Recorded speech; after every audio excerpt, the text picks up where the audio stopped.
show with me every week. They're like, this shit again?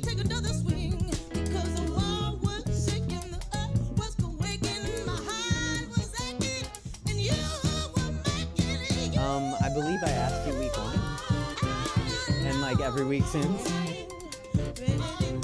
Oh, that's what I told. Usually David comes on the show and I interview him because I can. And just he's like, no, David. And I was like, no, I was suicidal and depressed this week. So. Oh, I guess I'm live. I shouldn't say that live. Mental health is important, folks.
Thanks.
Hey everybody, it's top of the hour, 5 o'clock. That means it's almost time for the Suzette Veneti show. Oh, I've got them muted over here, let them know. So, we'll be getting started in just a couple minutes. Go ahead and grab yourself a snack, maybe get something to drink, and share the link out with all your friends and family who aren't already here. The Suzette Veneti show will begin in about 2.5 minutes. Bam!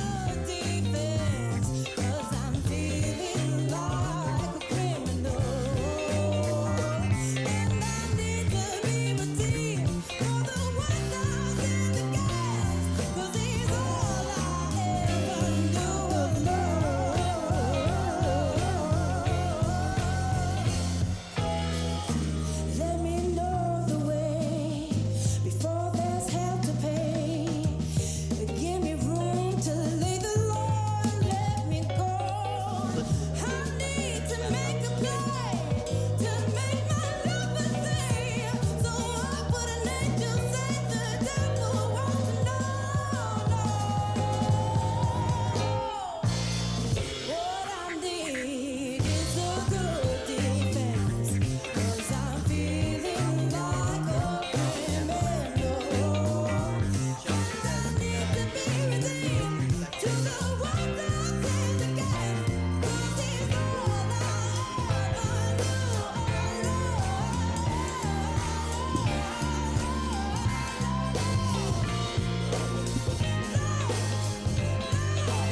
Well, I got the monster. Otherwise, we'll go over there. Let me make sure.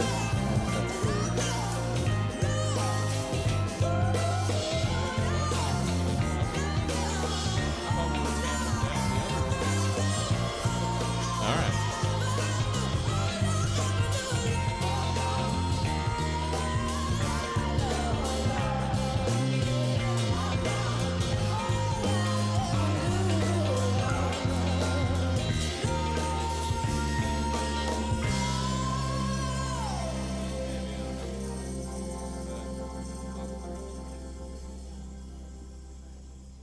Leave me be.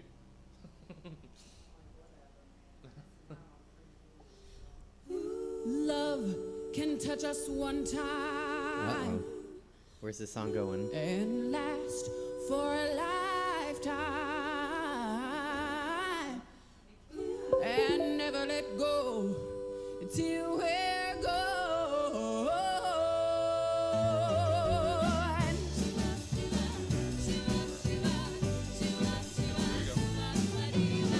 So we can use In my Dave dreams, first. I see you, Okay. I feel you.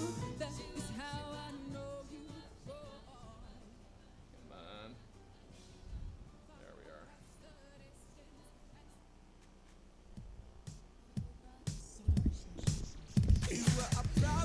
are. Welcome to the virtual Stab Comedy Theater.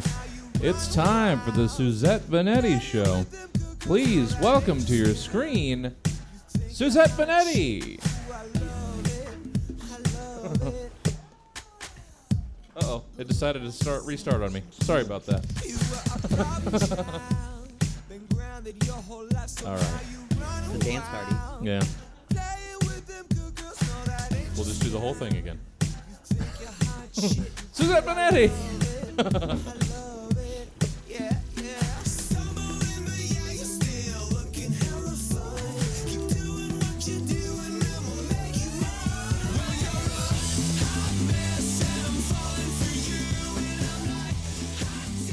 Hey everybody, thanks for tuning in to the Suzette Veneti Show.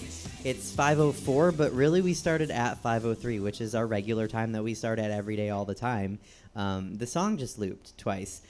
We have a full show for you today, and we have actually in studio one of my favorite comics, Emma Haney, who is sharing her sushi with me off screen. So it's pretty lit in here with some sushi rolls, yeah. I'm digging it. This is a good show. I just wish the monologue was going to be as good. Okay, here we go. Kanye West found himself... Oh, I'm sorry. I didn't say the date and time. So it's September 13th. It's 5:04. It's a Sunday in September. So what do you have to do in 2 months? Vote. Please vote. Okay, thanks. Bye. Don't leave, though. Stay for the show. Okay, here we go. Kanye West found himself in the hospital recently with an injury he explained came from too much texting. He then said he was treated with a, quote... Whittle lidocaine, end quote.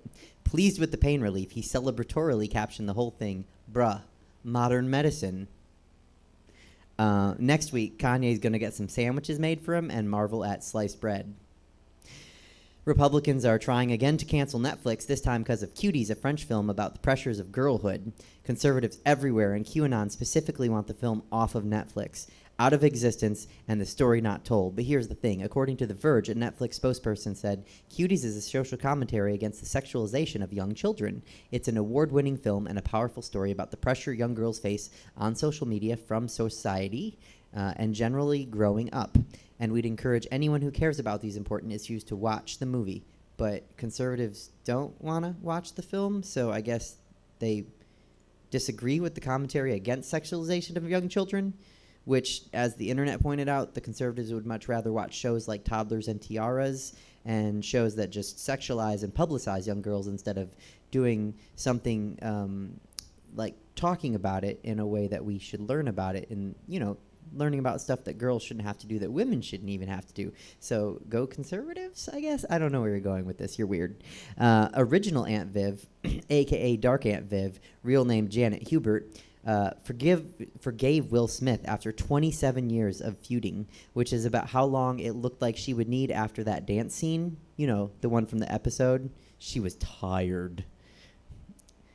Kansas City Chiefs fans booed the Chiefs and the Texans during their display of unity. But the idea of unity was booed. But really, this isn't the idea of unity being booed so much as social justice that's being booed by Kansas City. Fans showed up during a pandemic to boo unity and social justice during a moment of silence. And I've read that some Kansas City fans are like, no, they were cheering, and the cheering sounds like it sounds like boos because that's how they cheer in Kansas City. Here's the thing, guys. It was a moment of silence. So don't make any noise. Just be silent. So you're either idiots or you're racist or both, but you got to be one of the three. Or two. I don't know how that works because I'm blonde. Where were we? Oh, I just wanted to know who gets dressed up for an outdoor event, pays for football tickets, pays for the football game parking, gets in the car, drives to the game, wears a mask, sits socially distanced at a football game just so you can boo social justice? Who are you, Kansas City Chiefs fans? What's wrong with you? A 62-year-old gave birth. Right? That'd be weird. Let me keep going. A 62-year-old ball python laid a clutch of eggs after not being around a male snake for 15 to 30 years. So here's the deets, guys. She may have been in a bucket during cage cleanings. Romantic, am I right, ladies? With a male snake 15 years ago. But it's more likely that she hasn't had snake sex in 30 years. Snakes can reproduce asexually, and I wish I didn't know that, to be honest, right? You guys should see Emma Haney's face. She agrees. Yeah. Or I read that they can store the sperm inside of them for decades. I know, right? Child support would be out of hand if that was the thing. Anyway, if you're paying attention, snakes can lay eggs without having sex, even at age 62. And I'm terrified by all of this. Texas police groups put up a billboard outside Austin saying, "Enter at your own risk," while the mayor of Austin seeks to follow Denver's model of sending mental health professionals to nonviolent 911 calls. Opposition calls defunding the police, or opposition of defunding the police, mostly police officers, are hoping not to be defunded. But not only because they need like more missiles and tanks and like grenade launchers, but also because billboards cost a lot of money, and they just put one up. So please don't defund them, said Austin police. Hearing "I love you" from their owner makes doggies' heart rate skyrocket by 46%. And in a related story, just literally hearing anyone say, "Suzette, I love you," and then kissing me goodnight would also make my heart skyrocket 68%, 46%. So, I love you too. Yes, more sushi, thank you. Oh my God. Guys, I'm in love today. Which one's spicy? This one. Okay. You take the tail. You've earned it. Oh, thank you. I got the tail, guys. Okay. Do you want to say hi to the audience? Hi. No, like with your face. No. Oh. I'm okay. I'm making a mess. Jimmy Carter revealed this week that his son Chip smoked weed with Willie Nelson on the White House roof in the 1970s while Carter was president. Why can't that be like the worst thing happening in the White House now?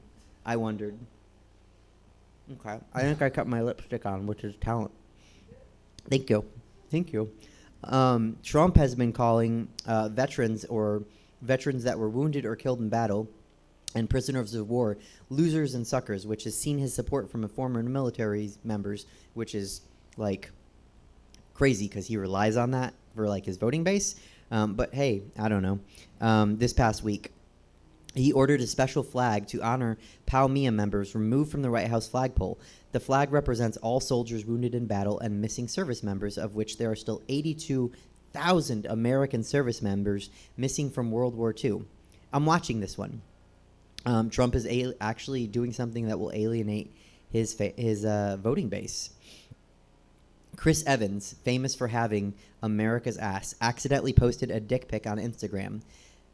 The pic was an accident, but now everybody's saying not only does he have America's ass, he has America's dick.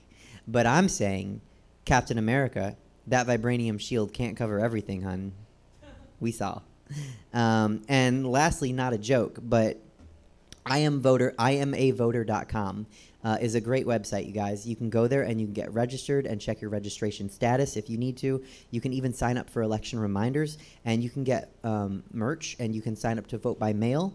And IamAvoter.com, if you want, I'll rock your merch on the show, but you got to, like, send it to me first, because I asked Dutch Brothers, too, and they didn't do it. So, like, get on this body. I'm trying to help you sign up people to vote. Also, wear your masks. Okay. And with that, we're going to start all of the stuff. And okay, cool. We're going to bring in the regular contributor that's always leads us off with the hot goss, right? Feels familiar. Yeah, Emma Haney has a show about gospel. We'll talk about that in a little bit. Anyway, this friend of mine and one of my favorite people always brings the hot goss. He's fantastic. He's fabulous. Peers and queers, give it up for Clifton Ellison. Hey, Suzette, how you doing? I'm all right. Clifton, how are you? Much better. I've been missing for a couple weeks. Had a death in the family, so had to deal with that. I'm sorry to hear. Just going through a lot, but we're good. We're good over here. So as you mentioned, Captain America done leaked his own dick pic yesterday. You know, made my Saturday. Made a whole lot of other people's Saturday too. And of course, other people were like, "Oh, you guys are sharing a picture without consent." I'm just like, girl, he done shared it himself. He shared it himself. He blessed us. Stop. We take any blessing we can get in 2020. Stop being a hater. Let us enjoy dick pics. Please. So that was a wonderful, wonderful highlight of yesterday. And then we also had some very sad news. So they pulled the plug on Keeping Up with the Kardashians. It's no more. And I'm very sad about it. I'm saying sad very sarcastically because I haven't watched probably since Rob was not dating Black China and depressed, and about maybe 3 faces of Kim ago, back when she looked a little ethnic in the face. But I digress. But everything can't last forever. 20 seasons. 20. I mean, I think the other shows that I know that have that many seasons are like The Simpsons or like Monday Night Football or Monday Night Raw, but this bitch really was on TV for 20 motherfucking seasons and gave all your family members spin-offs and all this shit. You know what? I can't even hate. I wish that I could get famous or get some coins off of my sister sleeping with somebody and getting caught up, but I digress again. So right now, as we speak, there is a battle going on the Instagram. If you're familiar with the wonderful aunties of Patti LaBelle and Gladys Knight, they are battling each other on Instagram right now in the versus battles. A couple weeks ago, Brandy and Monica did the same thing, and it was a wonderful highlight of strong Black women in music, letting us know that they have bops and taking us down memory lane. So, of course, I will be sliding in there to see what's going on. And I will make sure I have some sweet potato pie with it, too. Have you ever had sweet potato pie, Suzette? You know what? No. I like sweet potatoes a lot, but I don't We're going to have to change that. I don't like pie. Okay, I'll try. It's really good. It's life-changing. Okay. Once you have that, you'll never want to go back. But trying to think. Go back to what? What was that? Go back to what? I don't know, pumpkin pie or apple pie or cherry pie, but I just want to say I might look like a basic ass white girl, but I don't like pumpkin pie either. Me neither. It's I got deceived once and had to think it was sweet potato pie, and I was like, but it's I could do a pumpkin spice latte. That's as far as that basic pumpkin spectrum that I'll go, but like pumpkin everything else, no. It's been quite a slow week besides of those things happening. Of course, everybody's still locked in the house, so we take anything that we can get. And thank you, Captain America, for blessing us yesterday. That was a wonderful Saturday delight. He dropped Thor's hammer. What was that? I said he dropped Thor's hammer on us. Yes, he did. Try to pick that up. Thanos couldn't handle that. I really ain't shit for that, though. But, when have I ever been shit, Suzette? When have you been shit? When have I ever been shit, Suzette? Oh, I mean, you're the shit to me all the time. If we're using the shit in a good way. Oh, well, thank you. I appreciate that. Every day. Every day. I missed you at brunch today. I know I had some errands to run and I had to be a responsible adult and not partake in libations all day. So Sure. I need to send you a clip because I did something you have not seen. So I will send you that clip later. oh, I can't wait to see. But I I will look, be back at brunch though. I looked Don't you- good and I had poise. Oh, Hmm. okay. Send me the link, please. I can't wait will. to see. I will. And you'll be back next week, you say? Yes, I'll be back. Good. I have something planned next week. A big I big can't thing wait to planned. see. Y'all better come out here to this brunch. This brunch is good, and those seats go fast. So make sure to get your seats soon. So Yes, we're talking. So just in case, we're talking about. Oh, it's hard to hear me. I'm being told. Is this better? We're talking about Makeup and Mimosas, which is at Badlands. It's every Sunday, 10:30 in the morning and 12:30 noon time, and it's brunch and it's fun. And the best drag queens in Sacramento are in it, and then me. So come see it. Clifton yes, said to, definitely yeah. come. It's the best thing that we got right now. Thank you, Clifton. That's a really sweet thing to say. No, trust me, because these last 6 months have been shitty. So once I heard that we had drag brunch coming, I was like, come on, girls, get your mask, get your hand sanitizer, let's go. It's safe, fun, get drunk, have a little bit of normalcy. Socially distanced fun. Mm-hmm. Exactly. Well, thank you so much for having me, Suzette. Absolutely. Thank you for selling Emma Haney on coming to brunch. Well, I had to be responsible today. Let me introduce the next. And yeah. Guys, this is great. I'm spoiled. All I ever wanted was an audience, and now I have an audience bringing me sushi. And she's funny. We're bumping David off the show today. We're just going to talk to Emma. That's what we're going to do. Fuck David Shapiro.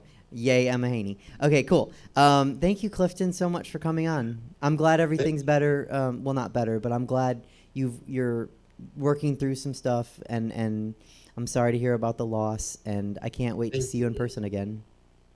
Oh, thank you. I appreciate that. I'll see you later. Okay. Love you. Bye. Okay, guys. That was Clifton Ellison. Ooh. His information was on the screen below him. So sorry. You can tip Stab right above me on my head. The Venmo's up there. So I'm not crazy, just pointing. I'm pointing at the Venmo. You guys can see it. You know what I'm talking about. So send coin to my contributors. They're working hard. Send coin to Stab. Jesse's working hard. He is a pandemic hero, peers and queers. A pandemic hero. So support that. Okay, cool. And with that, we're going to go to the next contributor. Another one of my favorite people, favorite comics, favorite follows. You can check out his YouTube show, which is an elongated version of what he does here, but it's good. So check it out. Give it up, Bees and Booze, for Mean Dave. Hey. Hey, how are you? Good to see you. Good to see you, too. Yeah. I like these earlier shows. It's good. It's good because I sleep all day, and it gives me a little preparation to just, kind of wake up for my 6 p.m. show.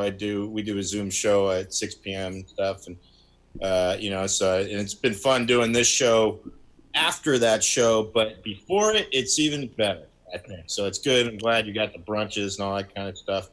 And I had a feeling, I didn't know, it's strange when like things kind of snowball all this information.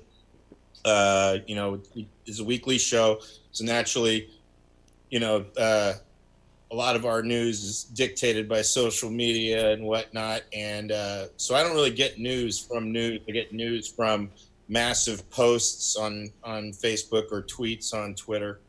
And yes, I've heard about a movie that people were up in arms about and trying to cancel on Netflix. That when I just did the basic of Google searching, learned that, it's a movie that's addressing the very issue that everybody is up in arms about. Unfortunately, there was one image that it was promoted with. I thought it was a documentary at first, and I was trying to bring this shit down. Then found out it's actually a film that was addressing it. It's not hard to educate yourself on any of this shit, but it's amazing how knee-jerk the culture's been based on, what started as, it's internet bullshit from whatever, the QAnon 4chaners or whatever, and then it stems, you start scaring the rest of the herd that thinks they're not sheep, that call people sheep, that pretty much are sheep, and have totally missed the fact that, yeah, we've been a culture that's kind of been youth obsessed and sexualized, the youth since I was a child. I grew up watching, all kinds of stuff that didn't, that actually was approached the subject with a little more tact. I remember a Different Strokes episode that addressed adults touching kids, and people kind of commended that because it taught me, hey, don't trust fucking adults with bike shops. And then after that, as I got older, I remember a movie, somebody brought this up. I don't know if you ever saw a movie called Kids, but that was a movie that had all kinds of young kids having sex in the movie, not like, real sex or whatever. But it's just amazing that like we've had movies that have dealt with subjects like this, like adults that have been a little bit that have been in the mainstream and whatnot. And what's funny is we've come now to this point where people just are more upset. It's right now, America getting mad at this Cuties and Netflix sounds like the dude who's at the bar who's calling everyone gay, who is most likely gay. It's that whole thing of like the biggest homophobe is just scared of their own homosexuality, and that's kind of what America looks like right now. Yeah. And then right away, without missing a beat, yes. Not even a month after Chadwick Boseman, Black Panther, has passed away, we have Captain America whipping it out, accidentally uploading his junk. By the way, it's not the Thor's hammer is called Mjolnir. You want to make sure you get that right in case MCU heads start calling you out on that. It's not Thor's hammer, it's Mjolnir. But that's. It's not, I mean, it hasn't even been that long, and people are just, people think, oh, cool, wow, yeah, it's wrong, but hey, man, at least he's packing heat or whatever. And there's more likely that will impact children. Hearing, like, just because kids are internet savvy, they know what's up, man. They know how basic Google searches and shit. They're gonna hear about Captain America's dick out, and it's an accident. I have or hopefully it was. I don't fucking know. I'm a big fan of the MCU. I don't want to well, actually, Captain America's already gone. He's out. If you saw, I'm sorry to spoil Endgame for anybody who hasn't seen it by fucking now, but he's out of there. So we got rid of him. So you don't have to worry about having to recast Captain America. You can cancel his ass. Because I don't really give a shit about Chris Evans from now on, as far as I'm concerned. He's done his duty being Captain America, and the character's written out, so sayonara. Whereas, obviously Chadwick Boseman, it's amazing what people will get upset about, and naturally, like I remember mentioning it the week that Chadwick Boseman died. Hasn't even been a few weeks, and already they're like, we're not going to recast. We're going to make sure that his sister becomes the next Black Panther, and it was just because people just were so adamant that there could be no other Black Panther. And I'm of the mindset of like, look, we're all in grieving. He's an amazing actor. I'm also I've watched movies forever. I've been a fan of the MCU since the beginning, and they most definitely could find somebody to be Black Panther. It's just you don't want to talk about it right now because it's so fucking soon. We don't know how to process shit in this goddamn country, especially right now, because everybody's we still can't even process a fucking disease.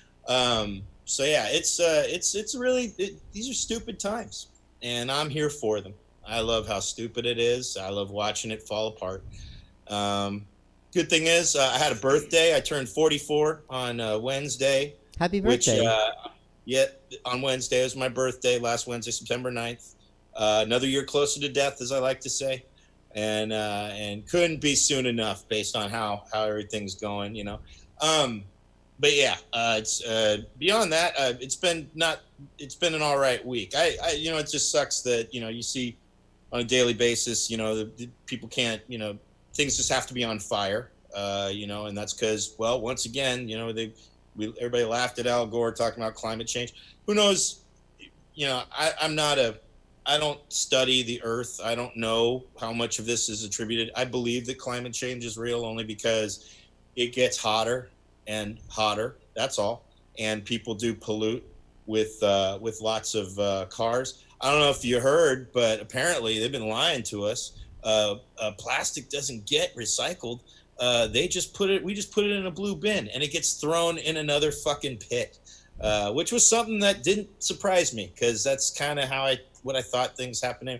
Only because I've been blessed or cursed with the gift of cynicism, and that's where sometimes I will again mentioning this cuties thing, I think the title throws you, all of that kind of shit. But again, I just give the benefit of the doubt in terms of, I've grown up watching a lot of different fucked up movies. And just because I've watched fucked up movies does not mean that I say that the filmmaker or any of these people condone it. It's art. But it's where art and, corporate interests lie and all that shit, or independent, whatever. But I read a book when I was I was a freshman, and I didn't read it. I read half of it and I tuned out, and I just took enough notes to write a paper on it because I didn't want to read it anymore because it didn't interest me. Didn't feel like it. I wasn't like making an uproar about it. Actually, I was made to feel as though if I said anything negative about it, I'm the bad guy. That was a book called Death in Venice. And not only was it fucking boring, but it's about an old dude who falls in love with a young teenage boy, roughly about the age of 13. And he's chasing him throughout the book, like stalking him. And sorry, but when I was 18, 19 years old, freshman at UC Santa Cruz, wasn't my biggest interest in terms of literature. It wasn't that I was sitting there being judgy about it or whatever. We read some other, this was like 1994's woke, whatever. We read a bunch of ethnic studies, I didn't pay attention to that class. It's pass-fail school, all right? I was on acid. But anyways, I just remember that book, and I remember just thinking, like, why the fuck do I gotta, read this book? But they're telling me it's literature, yada yada. I keep an open mind, and I didn't finish it, but I wrote a paper on it. The dude gave me, I passed with the paper, but he knew I didn't read the book from reading the paper. I said, yeah, because I didn't want to finish the book because I didn't care to read about it. I didn't, and didn't go out on a smear campaign, didn't try to get it removed from the library or anything else like that. I just simply moved the fuck on. And really, the fact is, if any of these people would have noticed, Cuties was a foreign film on Netflix. How many foreign films do you fucking watch on Netflix? I don't know about you. I watched none. Zero. Zip. This has been the best advertising for Cuties as far as I'm concerned, was all this hoopla, just as controversy tends to.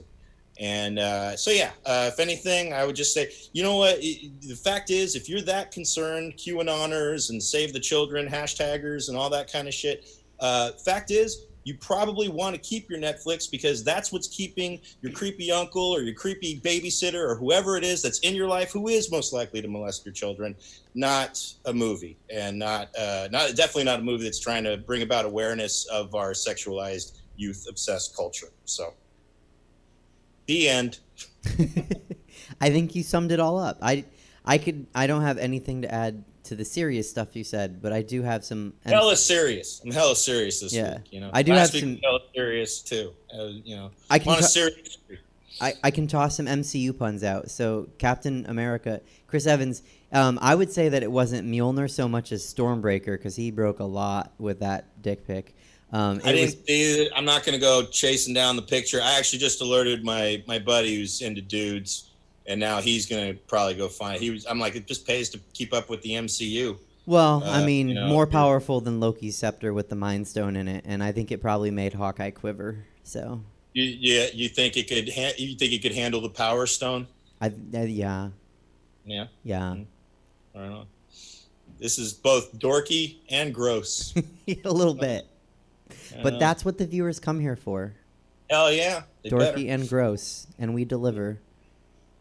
Thanks, Dave. You're welcome. Thank you. I'll see you next week. Absolutely. Love you. Bye. Love you too. Bees and Booze, Peers and Queers. That was Mean Dave. Send him some coin because he's here every week and contributes for you guys also Stab Comedy Theater. Couldn't do the show without them. And then we're going to bring on the next contributor, another one of my favorite people, favorite comics, favorite follows. Just generally, I love her, and I just wish that she would love me a tenth of what I love her back. Give it up, everyone, for Chelsea Bearce. Oh, she's muted. Oh, it's her worst dream of reality where she's muted and I'm not. Settle down. Settle down. We're here. I will never love you as much as you love me. Hello. Hiya. How are you, bitch? I'm okay. How are you? How was brunch today? Was it good? It was really good. I'm going to send you the clip, too, because I think you'll be a little bit impressed with me. Just a little bit. I doubt that. But yes, send it. That's I will. Great. Look, I paint my nails now, too. I'm a lady. I'm doing my nails right now. Look, I have the little clips on. Oh. Do you have these? Do you know these? No. Can you see me? Yeah, teach me. Oh, okay. So these are clips, and you put the stuff in here, like the... Shit. Hold on, this is really bad TV. So this is a pad, and you put the nail polish remover on it. And then, Lisa, have you seen these? No? Oh my God. She's in the Zoom. You'll see her next. So you put it in here, and you just let it soak all the nail polish off.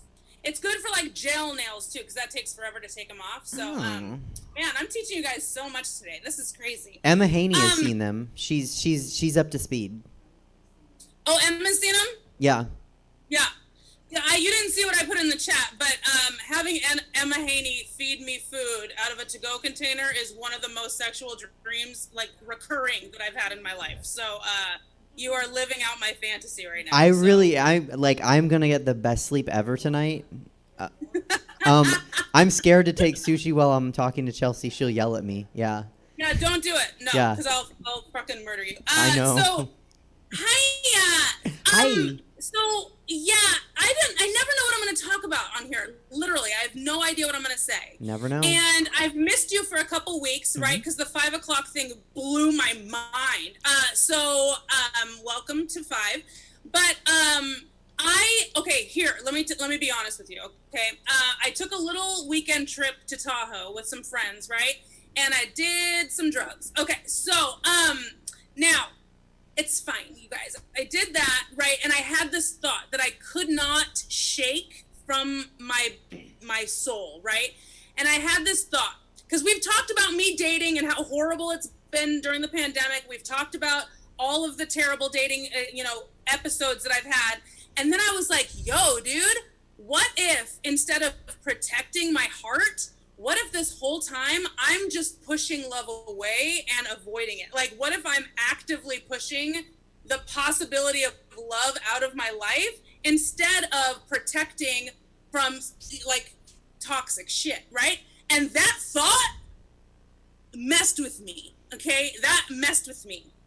So then I decided, like an idiot, like a desperate, lonely, horny-ass idiot that I am. Me too. I let in, put your hand down, this is my segment, and I let in a toxic person from my past to come back in and, like, give them another try. Any takers on how that went? Anyone want to guess on how that went down? Anyone? Emma Haney? Very good. 2 thumbs down, all the way out of the Zoom. That's what she did right now. Yes, all the way out. It was bad, Suzette. It was bad. And you know this person. You do. You know this person. I'm looking to see if they are actually watching this right now on Twitch. I have Twitch up right now, and I'm like, oh, shit. Ooh, We're just blasting folks. Huh? I said we're just putting people on blast. Yeah, I don't give a shit. But yeah, it was really bad, and it's that quarantine, like, brain where you think, you have this skewed vision of what you want or what you need or what's going to make you happy and because we've all been so cooped up. We haven't seen people. I don't know how to hug anymore. Like, it's just like, there's this weird skew that we have in our brain right now, and it's messing with us. I had a friend on social media recently who was making like a series of those suicide posts, and it was how I woke up. And it was just like, that's a terrible thing, like to wake up to 2 hours ago this person was posting that it just takes this many cc's and no one would even notice if I was gone, and what's the point of fucking living? And it's like, you know, like we have, and I've said this before, probably on the show, who the fuck knows? I don't even know what day it is. But, you know, before the pandemic, we used to have highs and lows like days. Today's a pretty good day. Tomorrow, you know, today's actually not a very good day. But now we have like good and bad minutes. At 3:17 p.m., you could be on the fucking high of your life. At 3:22, you want to murder somebody. Like, it's just like the highs and lows are so fast. It's hard to keep up with. So I don't know where the hell I'm going with this. I feel like I'm turning into Mean Dave, but it's just, it's been a very weird couple of weeks. And I mean, it's been a weird fucking year. Let's all be honest. It's a weird year, but yeah, I have no idea how I want to end this. Do you have a question for me? Let's take this show back. Do you want to say something? Yeah. Okay, go ahead. And I just, you know, I could take it back anytime. I'm being a good host. Okay.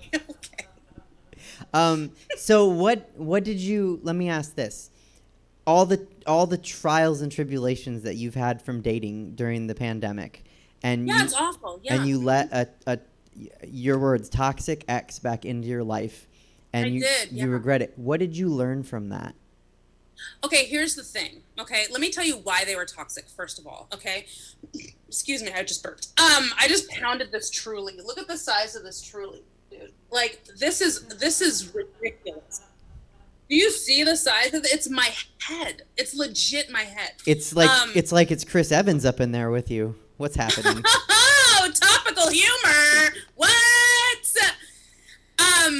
So the reason why this person was toxic, you guys, and I mean, if you've had this, I apologize, because it's something that okay, but it doesn't sound like it should be toxic. Here's the thing, is this person doesn't have like hobbies or like things that they do to like work through their aggression or, you know, creative outlets. They don't have this, but he was obsessed with me. And I'm not saying that like, you know, like, I'm so cool. Like, I'm not saying it like that. He was legitimately obsessed with me. Like, he started going to therapy because I wanted him to. It wasn't for him. It was for me. He would show up to comedy shows and just sit in the back and then be jealous that I was networking after a comedy show. And it's like, no, bitch, that's part of the work. That's part of this. So you can't be jealous of my time. And here's the worst part, is when I finally broke things off, he broke into my mother's house where I was with my son, my 4-year-old son, and broke into the house to talk to me because I wouldn't respond to his text messages. Nope, it's not okay. And you can't do that and then try to justify what you're doing because you love me. Fuck you. It's not a thing. It's just, it got to a point where I got nervous and it was toxic because it was one of those like, if I can't have you, no one can have you kind of things, which is legit. That's a real thing. And it scared the shit out of me. So that's the toxic thing that I'm talking about. So anyway, when I talk about, I also did some soul searching after that. And I realized that I like to get involved with people who are kind of like projects, like they're not ripe yet. You know, like those are the kind of people that I like, because it's like, well, I'm a whole person, you're not, so I have it all together, which makes me feel better about myself. And it's like, why am I doing that to myself? So I think that's the main thing that I left this experience with, is that I need to be with someone who is a complete person, to be with me who's a complete person, and we just accent each other, we help make each other better, as opposed to me having to be a mom to a 4-year-old beautiful fucking human and then a piece of shit who doesn't know how to tie his own shoes. You know what I mean? Gross. Or collects bugs. Oh my God, he called me today. The fucking bug guy, dude. What? He called me out of nowhere. Yeah. The bug guy called me out of nowhere. Oh, Lisa doesn't know this. Lisa, this fucking guy, she's in the Zoom, guys. I can see her. Relax. So this fucking guy, we were supposed to go on a date, and he didn't even like I was told he was in the South Bay. It took him an hour to get to where we were going. It only took me 20 minutes. So I said, tell me when you leave, and then we'll meet up and we'll have lunch. Totally fine. Great date. Okay. This fucker texts me 30 minutes after we're supposed to meet. So this is an hour and a half-ish later, and he texts me that he was making eggs. And I was like, what? You're what? And he was like, I'm really hungry. I needed eggs. And I was like, okay, bye. Like, I'm not going to be upstaged by a fucking omelet. It's not a thing. Done. I hate everyone except Emma. I would fuck Emma. She's waving and she's in. She's ready. I know. She has a girlfriend. She's happy. I shouldn't say that. She is, but she just actually left to get noodles. So take it for what it's right. worth. See, I even clear a room when she's like one person. I walked to your only audience member. Okay. Did I go? What time is it? How are we on time? We're good. We're good. Okay. We're good. So that's me. Hey guys, welcome back. Thank you for. No, she went to get noodles for you. Oh my god. Yeah, she wants to feed you. Come to Sacramento. Don't fucking play with me, Suzette. Don't you dare. I'm not. My god. I can't show you to her because she's not in the Zoom, but I speak the truth. Thank you for sharing more of your dating stories. Yeah, of course. They're wild. I'll stay on Bumble. I'll keep paying the subscription so that we have shit to talk about. Don't worry about it, all right? Yeah, no, it's great. I like it. I got you. And then, hey, in the next few weeks, I'm gonna come to brunch, Mhm. and then I'm gonna stick around, and I'll just be live in the studio with you one day. Okay? It'll happen. You tell me when, so I don't book anybody, because I think we could just do it, the show ourselves. It'll happen. Yeah. Yeah, it's fine. We're good. I'll let you do my makeup. You what? I'll let you do my makeup. Oh, really? No, absolutely not. There's no way in hell, bitch. You thought so, though. You were so excited. No, I was incredulous. I was like, what's wrong with you? Did the Eggman, did he put bugs in you? Are bugs controlling your brain? Someone go help Chelsea. There are bugs in her brain. He Trojan horsed them in through an omelet. All right, I'm going to go. I love you. Okay, love you too. Bye. Bye, Emma. Bye, Jesse. Bye, Lisa.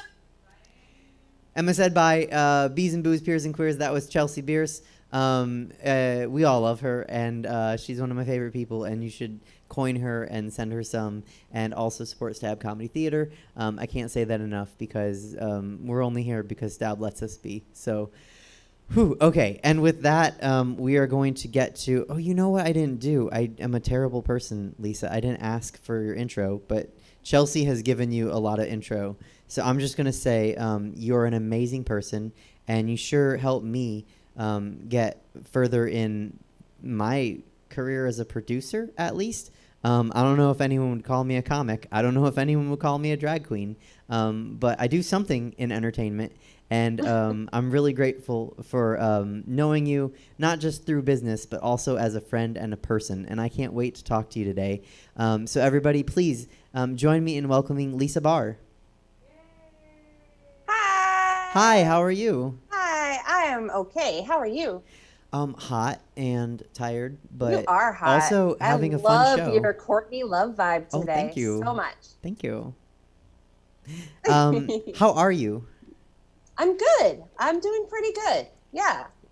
Yeah. What a weird fucking year. It's a super weird year. And I want to put a pin in how maybe you're handling this year compared to other people. So let's come back to that. What have you been doing during the pandemic? So I moved to Los Angeles during the pandemic, like right in the middle of it, in the beginning, I guess, in April from Folsom. So that was a really nice change. And let's see, I was in Europe when the outbreak started, but we can talk about that in a little bit. I've been watching a lot of documentaries. I've been doing a lot of walking my dog and yeah, just kind of boring stuff, but I'm not complaining. What's the best documentary you've watched? Oh, that's a tough one. The one that just stood out in my mind the most is, I wouldn't say it's the best, but it was so shocking and interesting. I just watched Leaving Neverland, you know, the Michael Jackson pedophilia documentary. Yeah, that was interesting. I just watched a really cool one today about how the world is seen through different animals' eyes. That was pretty cool. That's fascinating. Yeah. So you moved from Folsom to Los Angeles, and when you lived up here in Sacramento, you were a very busy person managing both a comedy club and a music venue. Yeah. When you managed the comedy club, how did you get your start managing comedy clubs? Kind of by accident. So I'm from Charlotte, and I was running a music venue. That was my first kind of introduction into live entertainment. And there was a comedy club in Charlotte called the Comedy Zone that came knocking on my door and said, "Hey, are you interested in interviewing? We need a GM." And so it sounded intriguing. I'd literally never been to a stand-up comedy show ever my whole life. In fact, the only time I'd ever been to the Comedy Zone before was when I was 7 for a birthday party where they had a magician. And anyway, so I got the job and like instantly fell in love with stand-up comedy and that whole culture and, you know, all the weird idiosyncrasies that go on in comedy clubs. It's kind of addictive, as you know. A little bit. Yeah, so I just kind of stumbled into it, but I loved it. So you started in Charlotte, and then when I met you, you were managing the Punchline here in Sacramento. Mm-hmm. Yeah. So I ran the music venue in Charlotte for about 7 years, and then went to the Comedy Zone, was there for about 3 years, and then Live Nation asked me to interview for a role in Sacramento running Ace of Spades. Because they had just acquired Ace of Spades and needed a GM. So I got the job. I came out, sight unseen, had never been to Sacramento in my life, just kind of took a gamble with Jason in tow. We came out and yeah, I ran Ace of Spades for 8 or 9 months before I also got Punchline. And so it was a good run. It was a lot. You know, I worked up to 80 hours a week. So it was a lot of work. It was definitely a lot of work, but I met so many amazing people. I met you. It was a really great experience. I couldn't have gone on doing it forever. That's why I'm not doing it now. But yeah, it was good. And just so the audience knows, the Jason that you mentioned is your boyfriend, and he is a really great person and really hilarious comic. I will tell him you said that. Oh, yeah. No, I just, in case they're like, Jason who? Because we do a lot of matchmaking on this show. Chelsea with me and Dave, Chelsea with Emma. So we should just go ahead and establish who you're talking about. Sure. So what did you like about managing comedy clubs? I guess both Punchline here and Comedy Zone in Charlotte. Just kind of the outrageousness of it, you know. I mean, there's just so many stories. You know, in Charlotte once, I watched Mary Lynn Rice Cub. Do you know who she is? Mm-hmm. Yeah, so I watched her wrap a girl's head in duct tape who was sitting on the front row who wouldn't stop talking. That like has always stood out as one of the most outrageous moments. Then of course there was the big Pablo Francisco insanity that happened in Punchline Sacramento, which is on YouTube. And if you haven't seen it, you should look it up. It's pretty sad, but you know, I wouldn't say I love comedy clubs for tragic moments like that, but I kind of like how no night is like any other, and you just kind of never know what you're going to get when you put a bunch of drunk strangers in the room with some outrageous comic, and you know, it's fun to watch it all unfold. What would you say you disliked about managing comedy clubs? Hecklers and customers that just act like they don't know any better, like they've never been out in their entire life before. That was absolutely always the worst. I've seen customers throw their shoes at comics. I mean, I've just seen people act such a fool in comedy clubs, and they're always so hard to deal with. They're the most difficult customers, people who can't behave in comedy clubs. You know, sometimes teachers are the worst.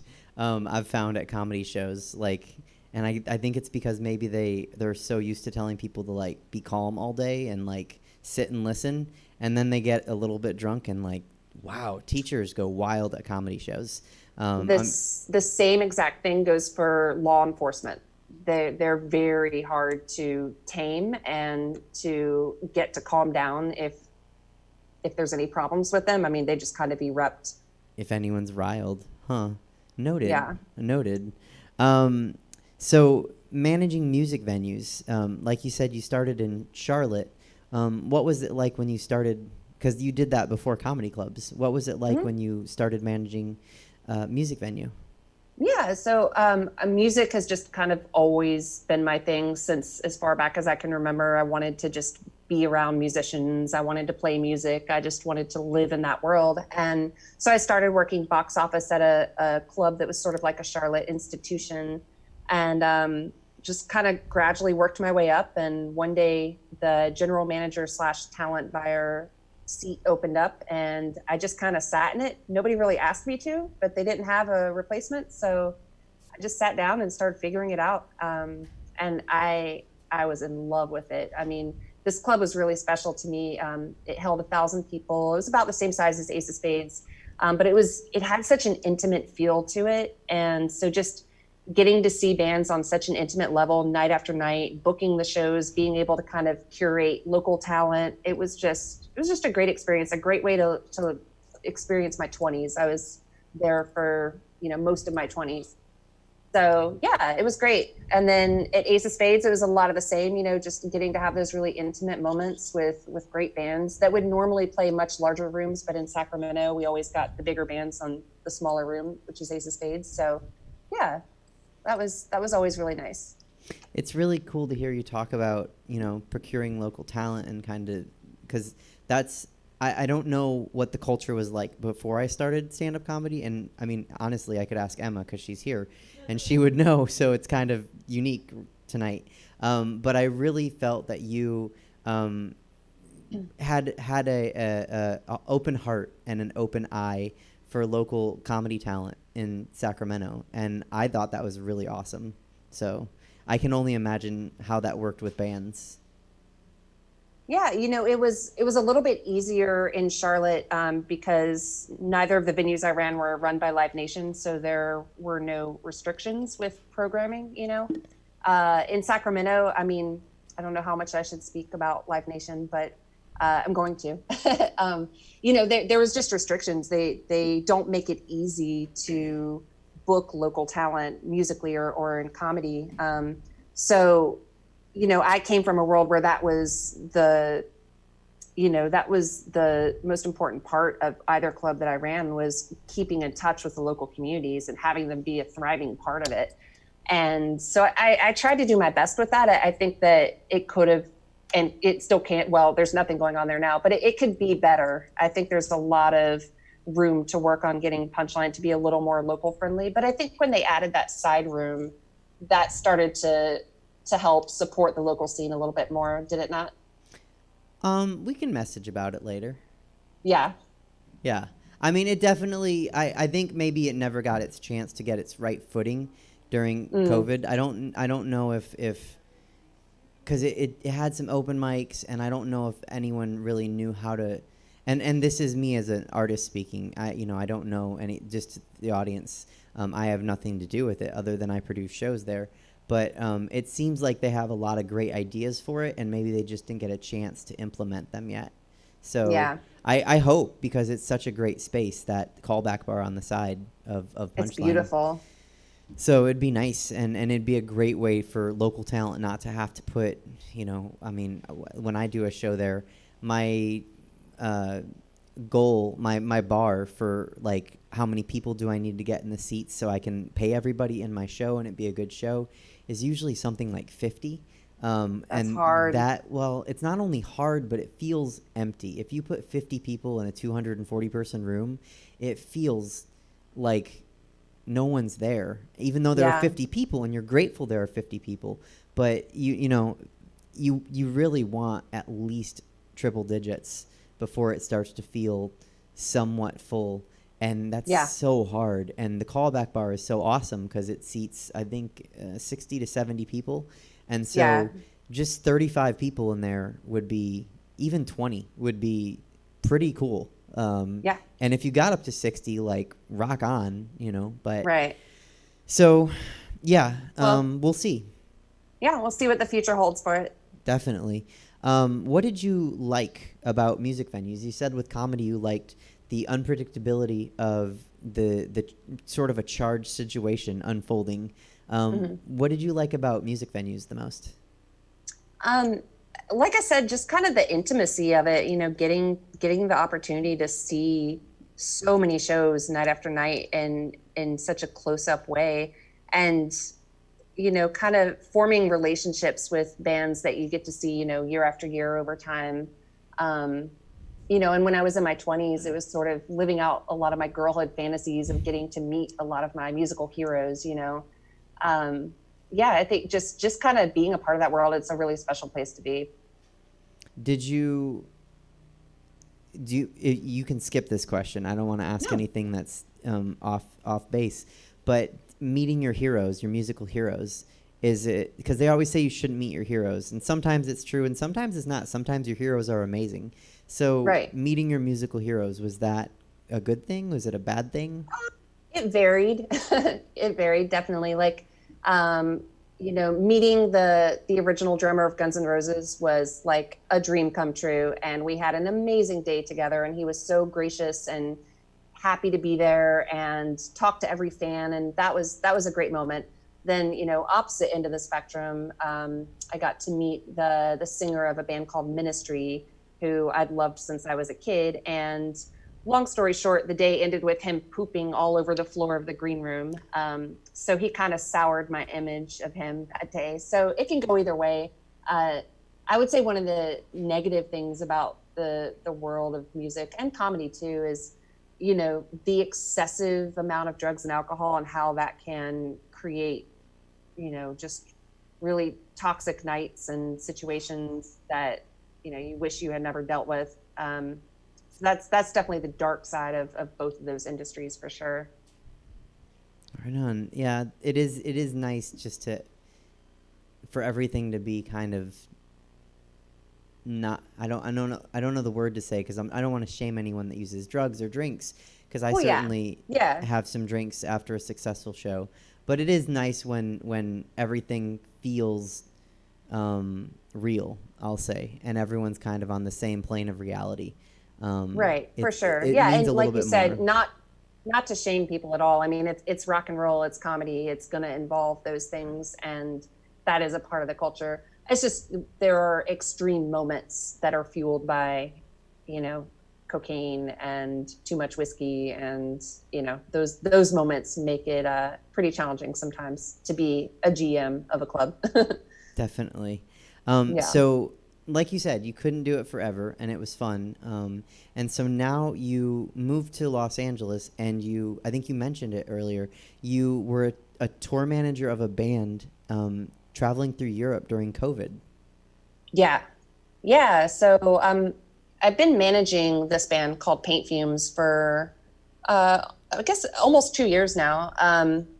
And they're a rock and roll band from Charlotte. That's how I know them, how we connected. And, they're semi-popular. They're more popular in Europe than they are here. So I was excited to go and be their tour manager / driver / merch seller and band mom for a 28-day European tour. And so we left, I think it was February 18th, and we knew that coronavirus was being talked about in the news. We had no idea it would unfold the way it did. So it was a really interesting time. I absolutely loved touring and seeing all these different places night after night and meeting people in music scenes in all these international cities. But our van got robbed in Barcelona, and we had practically everything stolen from us. I lost the singer at one point for 24 hours. I lost the drummer for a little bit less than that. And we, because of COVID, had 7 canceled shows. So it was wild. It was just a crazy time. And we were actually in northern Italy when the outbreak started, and that was kind of the hot spot, Yeah. And we found out last minute that they were barricading the border. So we literally had to speed to try to get through to Switzerland. And we hit 2 borders that were completely barricaded, and we're panicked. And we found a Swiss woman driving, also trying to get back into her country. And we asked if we could follow her. And we literally sped past policemen that were laying barricades out while we were driving through. So that was really interesting. But me and all the guys in the band, we all agree we wouldn't change anything if we could turn back time, because, you know, it made for a really memorable, amazing bonding experience for all of us. Absolutely. Very interesting. And yeah, I don't know what I was going to add something to it, but it's just fascinating that your first time managing a band touring through Europe happened to be during a pandemic. But why would you change it? You know, no one else gets that first time, and you have a cool fleeing past police laying barricades story. So Right. I think that's neat. Another client. What's the right word? Would it be client? Another artist? I think artist. I think that's what I mean to say. You can say either. Yeah. Another artist you're managing is an electronica video game music artist. Yeah. Video game music composer, but also just a multi-instrumentalist and musician in his own right. So this is somebody that I know from Charlotte and from the music scene there, and he's kind of gaining popularity now as somebody that composed the soundtrack to a recently released game called Itta, ITTA, and he doesn't perform live, so it's a completely different experience managing him. What I do with him is more, you know, trying to find work for him in the advertising industry and films. We're having his record released soon. You know, so we're more concerned with like getting an online presence going for him and getting plays on Spotify and things like that. So that's been really cool. It's a brand new experience to me. So I've learned a lot about the very niche world of video game music that I knew nothing about before, and it's really cool. There's some rabid fans out there. Really? So what is exactly? I mean, I can kind of infer what an electronica music video game composer artist would be, but is there anything that I wouldn't infer that sort of title and job would pertain or contain? Yeah. I mean, you've played Mario Brothers, right? Mm-hmm. And you know the music by heart, probably. Mm-hmm. But yeah. So I mean, he's simply doing that, but to, you know, an indie game that you've probably never played before. But yeah, it's really just, you know, electronic music with a focus on soundtracking the actions of a game, and it's pretty fascinating. But you can also, you know, create an album of those songs and have them all stand as songs on their own, isolated from the game. So it's kind of, it takes a real talent to be able to do what he does, to soundtrack something that people play live, but also have those songs be songs on their own, you know? Yeah. How did, if you don't mind me asking you this, I mean, this is more of a question for him, but how does one get into video game music artistry? He played in bands his whole life and decided he hated dealing with the drama of being in a band with other people. And so he just kind of built his own little studio in his bedroom one day, and it just kind of grew from there. And he decided that was a way he could pursue his musical dreams and not have to deal with other people or playing live, which he also hated. So, and he just kind of happened into it. He connected with somebody who was writing a video game and asked if he could do the soundtrack. He said, yeah. And they just kind of went from there. That's so neat. He figured Super it cool. out. He found his path and his niche. So I kind of, we put a pin in this earlier in the interview. The pandemic has been happening, and it's been causing a lot of people a lot of stress. People are dealing with anxiety for the first time in their lives. Sometimes some people are experiencing feelings that they've never felt. Some people. But you are very open with your journey in mental health. And I'm curious, how has this been for you? At least, what have you noticed? Are you handling it better than someone who's never felt anxiety before? I have no idea, because I don't talk to anybody now, so I don't even know how to compare. Sure. I would say I think I'm generally handling it okay. However, I did disable all my social media accounts recently because, since we all went into sort of isolation, I'm sure most of us have been spending more and more and more time on social media because that's where we're social now. And so I've definitely doubled my amount of time on social media, but it was, just all the news and propaganda and just these kind of ridiculous, 50 comment long conversations that were going on where people are just arguing over nothing. It started to really bug me. And I definitely had to disable the accounts to kind of get my brain back and get my head out of this like crazy constant news cycle.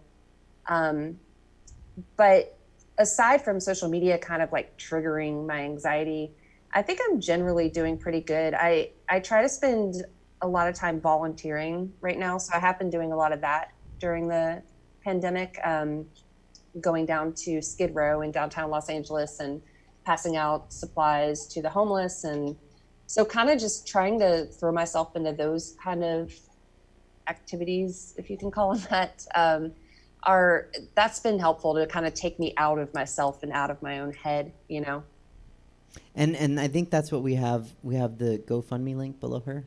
So we have the link for the charity that you sent to me. That's actually below your face right now on our screen. So if anyone wants to support what you're doing with Skid Row, they can send money to that link. Do you want to tell the viewers more in depth what that's about? Sure, yeah. So it's a couple of friends and myself, friends who live here in LA. We volunteered with a few other organizations a few times on Skid Row and just were kind of immediately impacted by the depravity of it, just how lacking of resources those people are, especially since COVID, because they actually took all the water fountains away. So there's no water supply on Skid Row, which is just dreadful. So we decided we would, kind of do stuff on our own to help. And so we started fundraising so that we could build hygiene kits and pass those out along with cold water and snacks. So hygiene kits, will have socks and razors and deodorant and just things that aren't readily available to people who are living in tents downtown.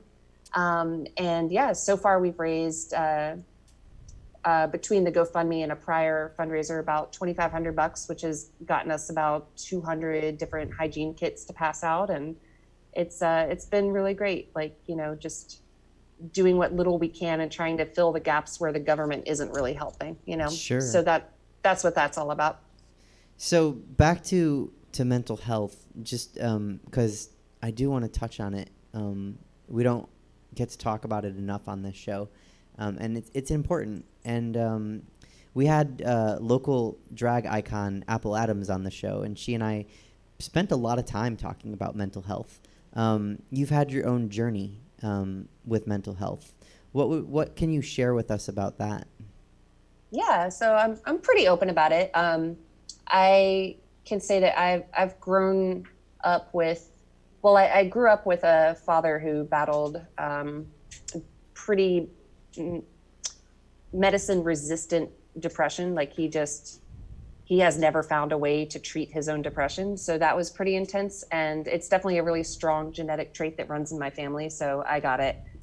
Most of my family has it. And so I've battled that my whole life, and anxiety is something that kind of came on in the past 5-6 years. I think the whole world is getting more stressed out, though. I don't think that that's like exclusive to me. But I've been hospitalized twice. The second time that I was hospitalized for a number of days for depression, that was when I kind of realized that I needed to leave behind the entertainment industry, because that was such a stressful, triggering job. So it was a good thing. It was great that I had the opportunity to learn that was such a major trigger for my mental health issues. Yeah, sorry, what was the question? I think you answered it. Just what can you share about your journey in mental health? And maybe we should at another time talk more in depth about this and not combine it with, your history and entertainment. But to flesh it out a little bit more here, knowing what you know now about mental health and you know, your predilection for it, I guess, for lack of a better word, what do you wish you had known before? And like, I don't know what I mean by that, but like, because that's so vague. Like, before when? Like, but Right. is there something you know now about yourself or about society and mental health that you wish you had known previously?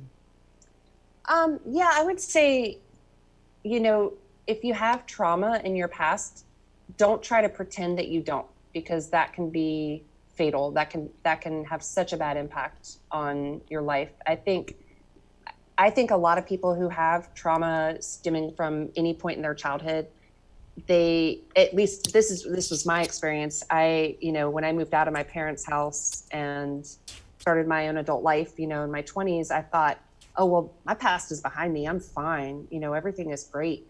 And then it kind of caught up with me in my 30s. So I think that if I could go back, I would say, you know, face that stuff head on, get therapy, do whatever, you know, is right for you. But don't ignore, if any kind of trauma has occurred in your life, don't ignore it, because it doesn't ever entirely go away. You just have to face it and learn how to, you know, live through that stuff. Sure. What can people do if they think they're struggling, or even better, if they don't know they're struggling? What signs can they look for to kind of figure it out before, you know, it hits them like bricks? You know, that's going to be so different for every person. I'm not really sure how to answer that. You know, I just think that the important thing is for us to continue working on, and I think you're really good at this, is, you know, working to normalize this stuff and make it okay to talk about, because that's what so many people don't get to do.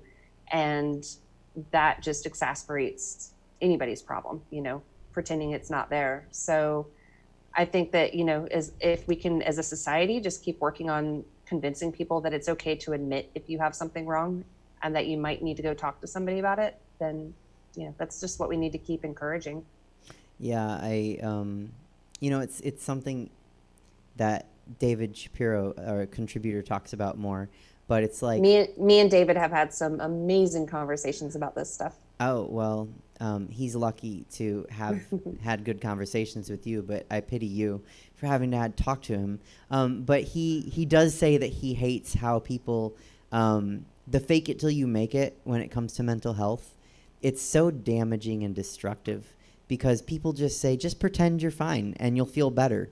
Which, if you imagine somebody saying that to somebody with, like, I don't know, renal cell carcinoma, just pretend you don't have cancer in your kidney, right, and you'll feel better. Like, that's crazy. And it's nuts. And it really is. That's a great analogy. It's the same thing. Oh, well, I have to give credit to David. But it's like everyone looks out and they're being told to pretend to be happy.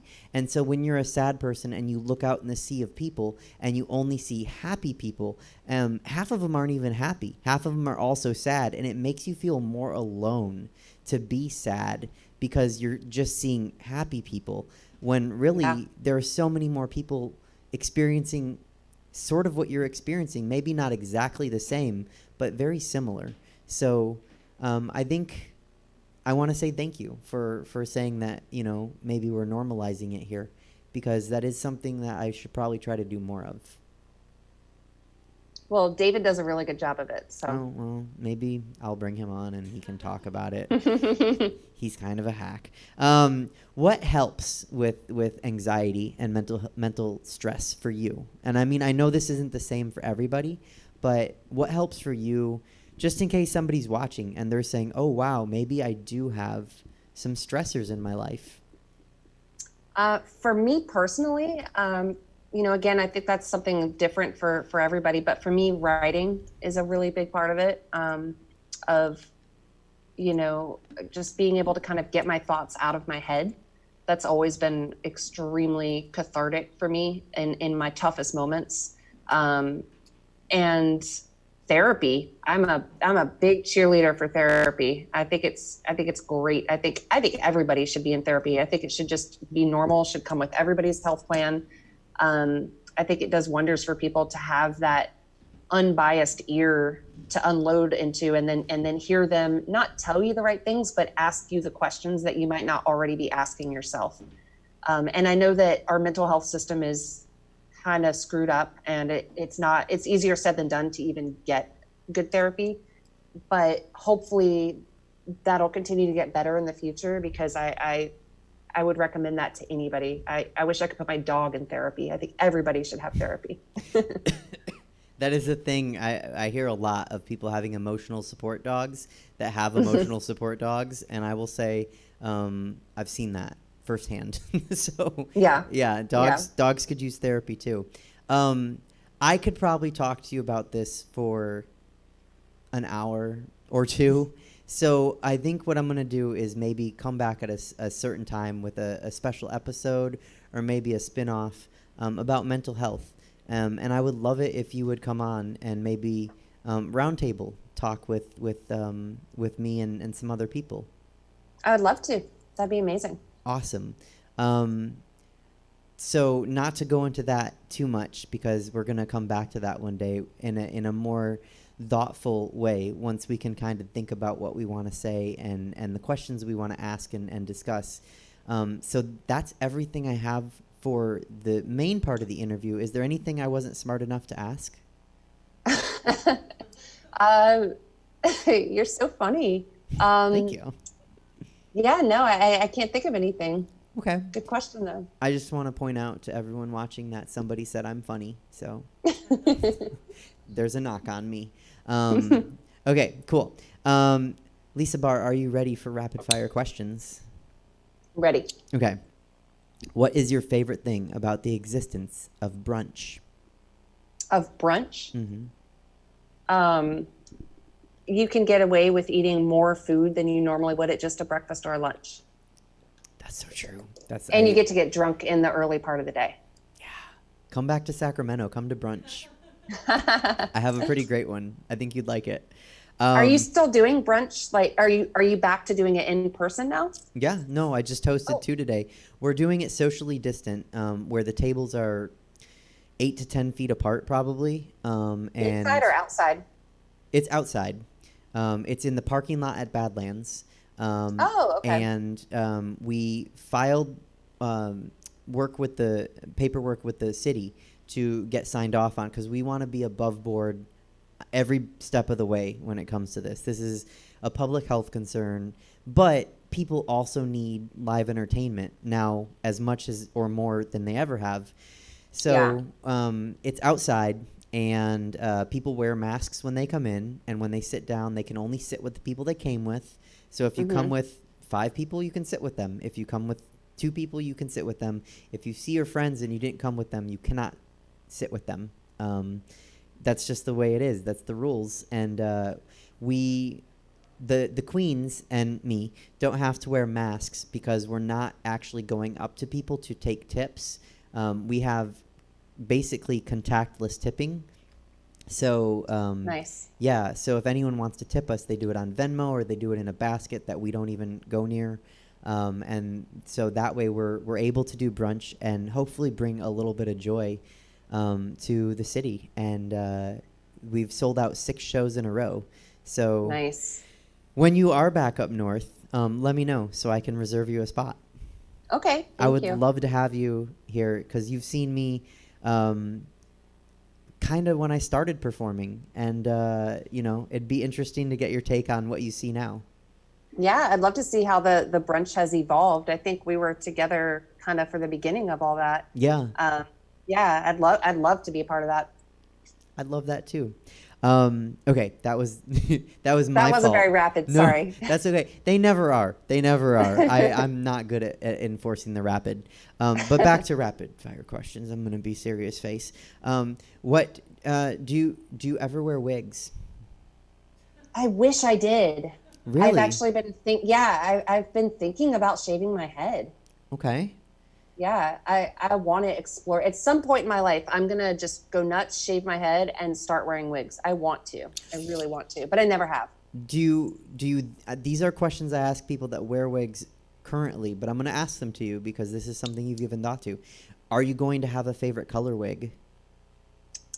It'll probably be just like weird, like half blue, half pink with like leopard spots or something. I mean, as weird as I can get it, I'm sure. Sure. Do you think you're going to name your wigs?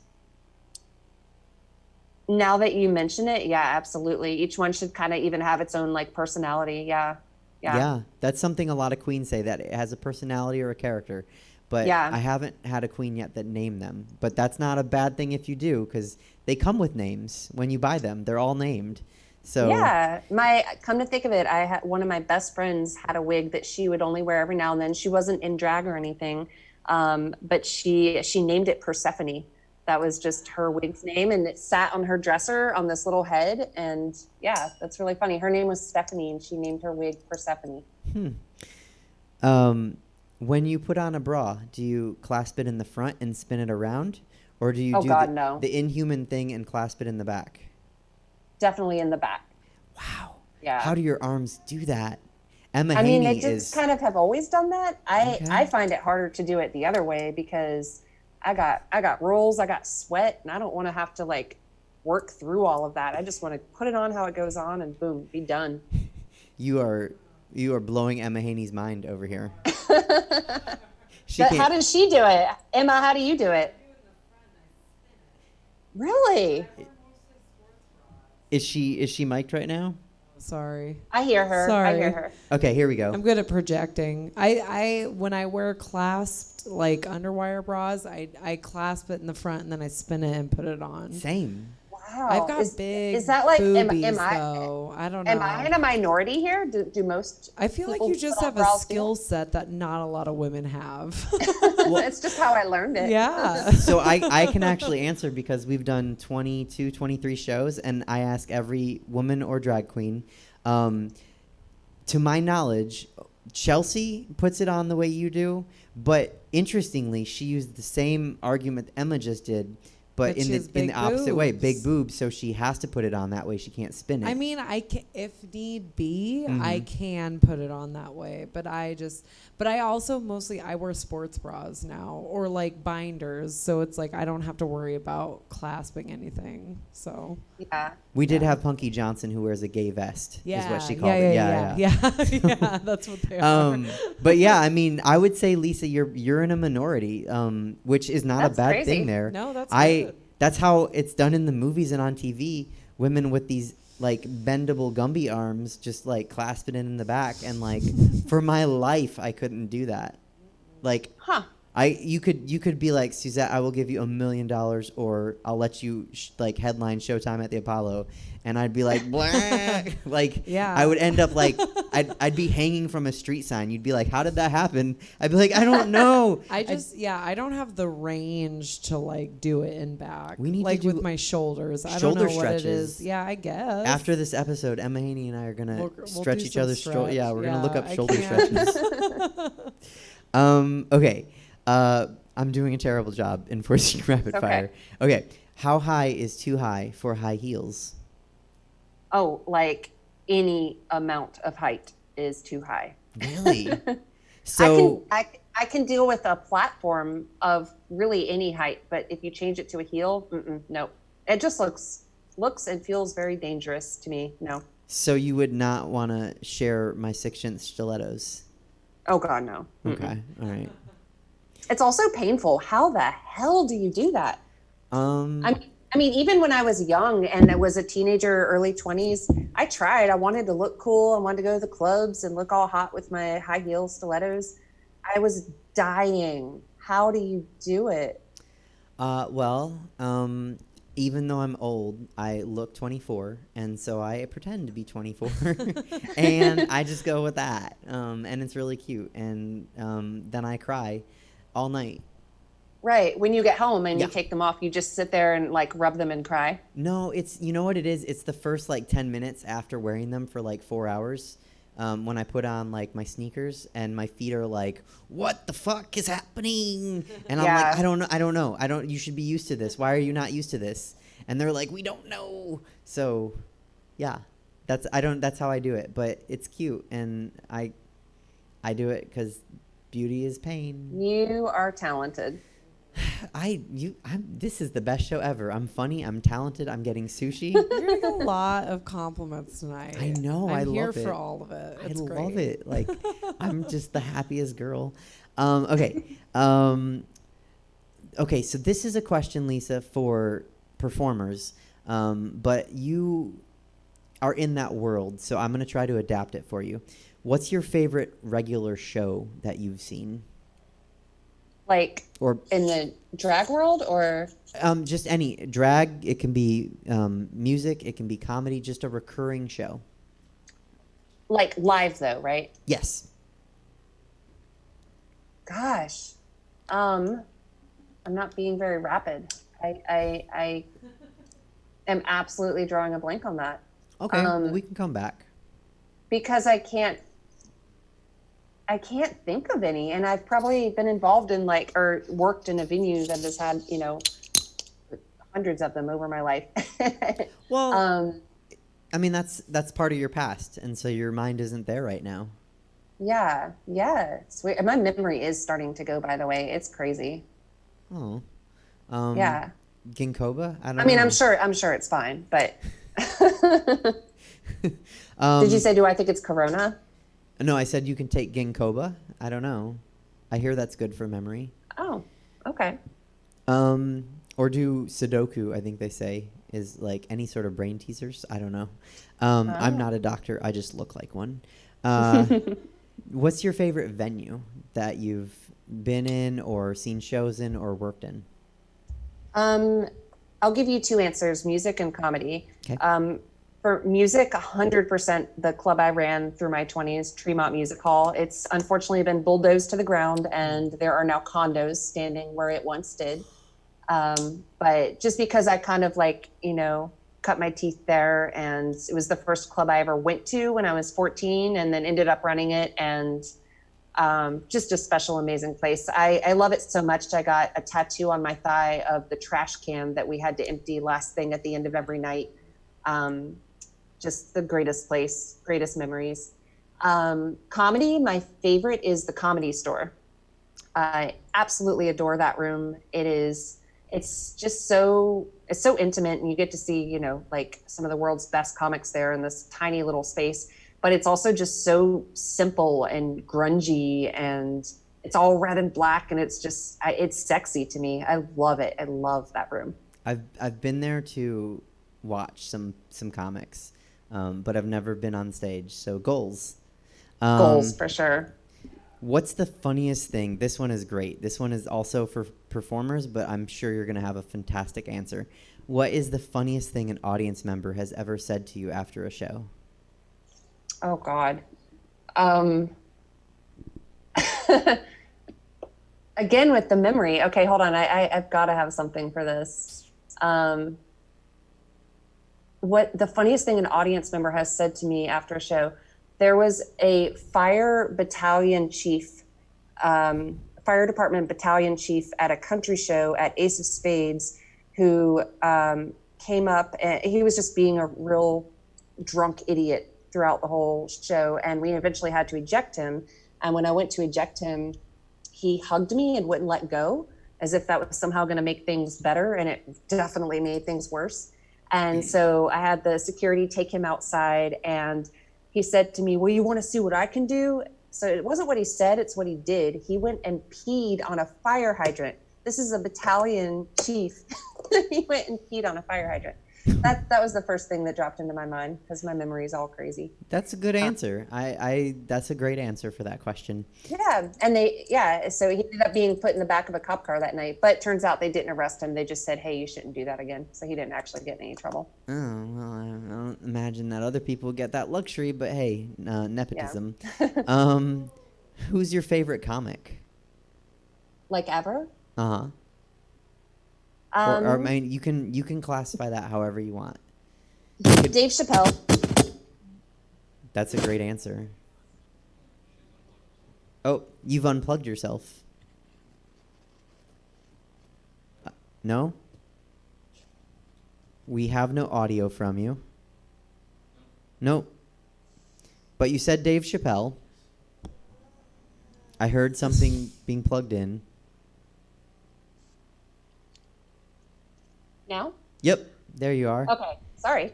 That- Yeah, so Dave Chappelle, number one. Mark Maron's up there too. You know what's funny about me and Dave Chappelle, because we were in the same sentence all the time, is only 2 people have ever had a DJ, according to the person that told me this, at Punchline San Francisco. And I had my show there in March, and they were like, oh, is your DJ going to sit where Dave's DJ sat?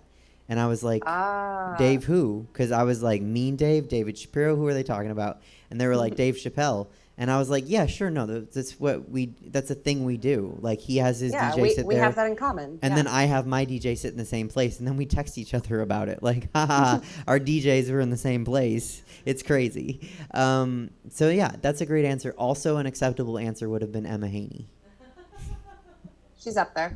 Yeah. No, don't say that just because he's saying. You're pretty she's fucking saying funny, that. Emma. Thank you. I'm going off mic.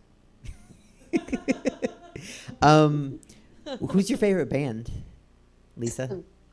All time, the Rolling Stones. Oh, okay. That is a good one. What's your favorite sex position? Anyone that gives me an orgasm. Nice answer.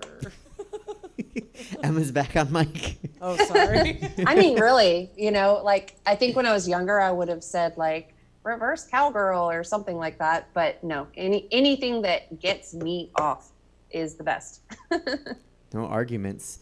Oh, I was going to tell Chelsea she didn't have to worry about dating. She could just be a 62-year-old python having sex in a bucket. It just hit me. Anyway, sorry. Do you cook or bake, Lisa? I cook, and I just recently started learning how to bake, courtesy of Jason B. instructing me.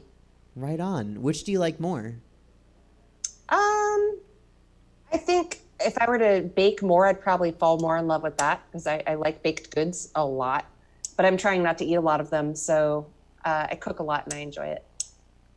So cooking, I guess. Jason B makes some fucking bread. I've seen it does. online. I've seen the bread too. That's it. I'm going off mic. Okay. Yeah, David and I argue because he says cooking is more creative and I say baking is better. So I think there's more of an art to bake. I mean, well, I don't know if it's an art. It's really easy to fuck up baking, whereas you can cover up mistakes a little better with cooking. But with baking, it's got to be so precise, so it takes some real skill. yeah, it takes skill. That's what I'm going to tell him. Okay. If we are at the bar and someone's buying us shots, what are we shooting, Lisa? Goldschlager. Oh, yeah. That's a good one. So gross, right? You killed Emma.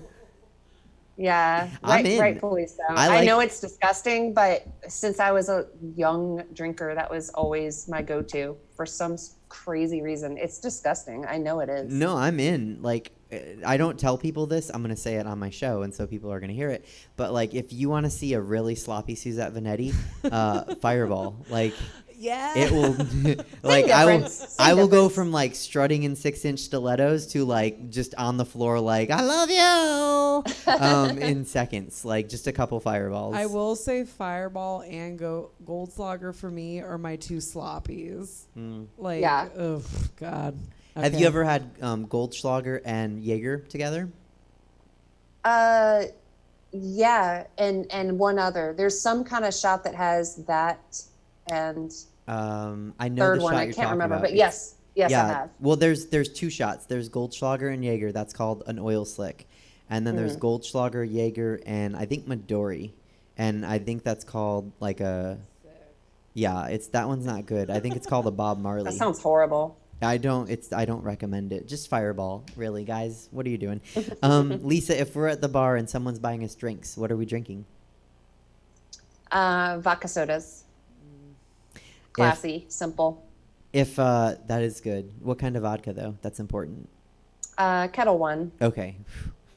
I hate when I have guests, usually like a 22-year-old drag queen, and I'm like, what kind of vodka? And they're like, whatever, well is great. And I'm like, oh, child. It makes a difference. Child. It definitely makes a You're difference. going to have hangovers. Yeah. Oh, sweet summer child. If, oh, I'm confused. I'm sorry. Important question. Toilet paper, over or under? Oh, over. Oh my God. And Jason is an under.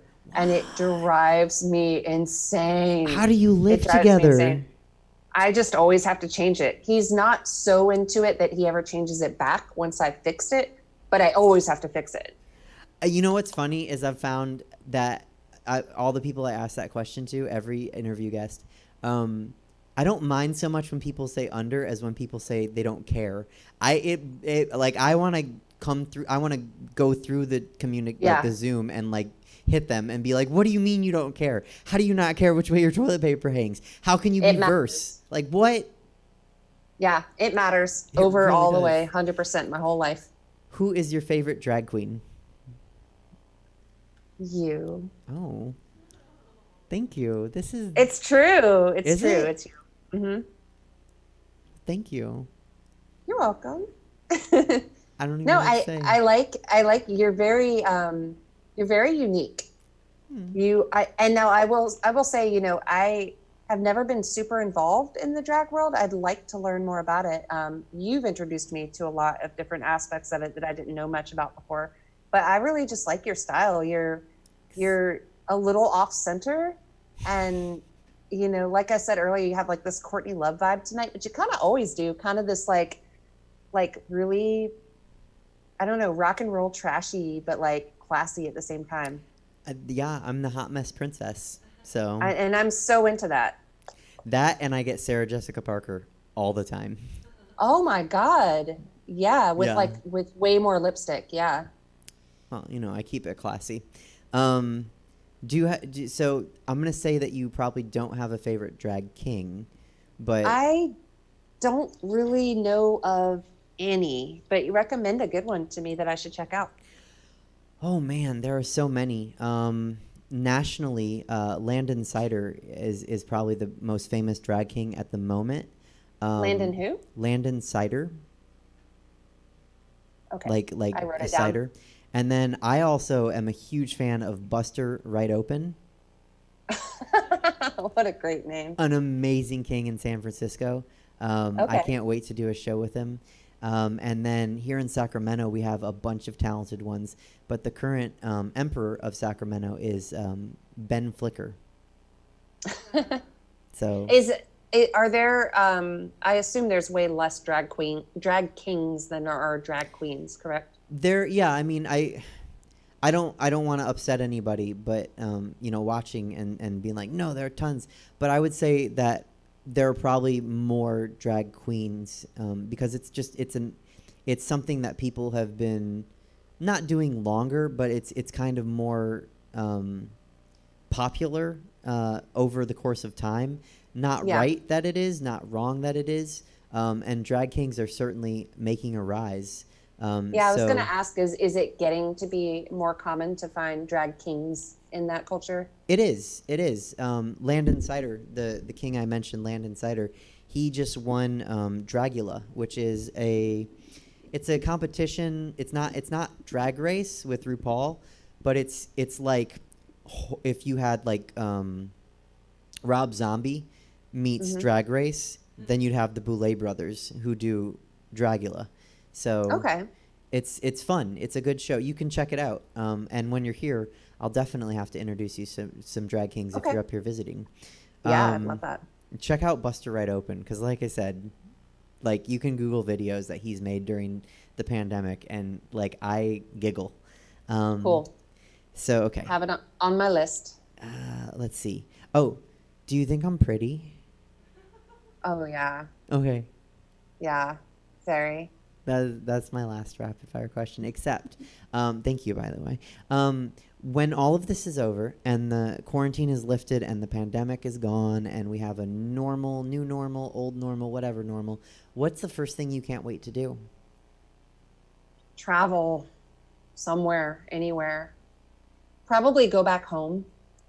I know that's not a really fun, cool answer, but I really miss Charlotte and I want to go see my friends, and I don't feel it's right to fly right now. So I'm putting it off until we have a normal again. The Queen City, right? The Queen City. Yep. Yeah, I need to go take How did you know that? Because I know things. Wow. Yeah. I I didn't think anybody outside vapid. of the Queen City knew that. Oh, no, I just look vapid. Also, anywhere that's called the Queen City, Cincinnati, Charlotte, I just want to take a picture in front of their sign. So, Yeah.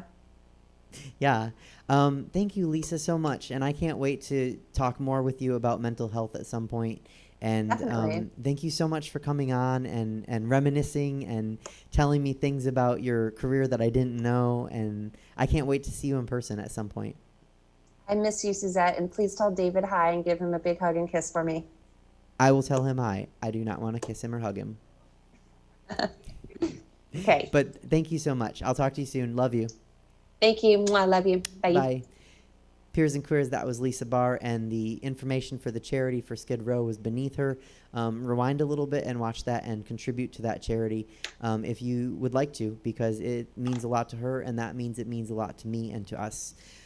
And normally, after the interview guest, we go with David Shapiro, but this show is full of compliments, and I don't want him to get any more love. So we're actually going to go with the in-studio presence of Emma Haney. Hi. Hi, Emma.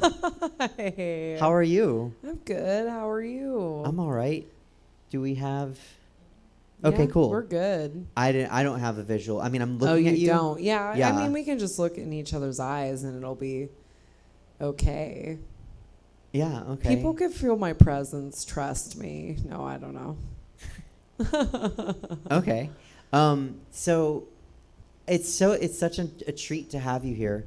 Thank you for being here during the show. Yeah. I just like doing the show when there's someone else in the room. It is. Yeah, that's definitely a thing that's been missing for every single show.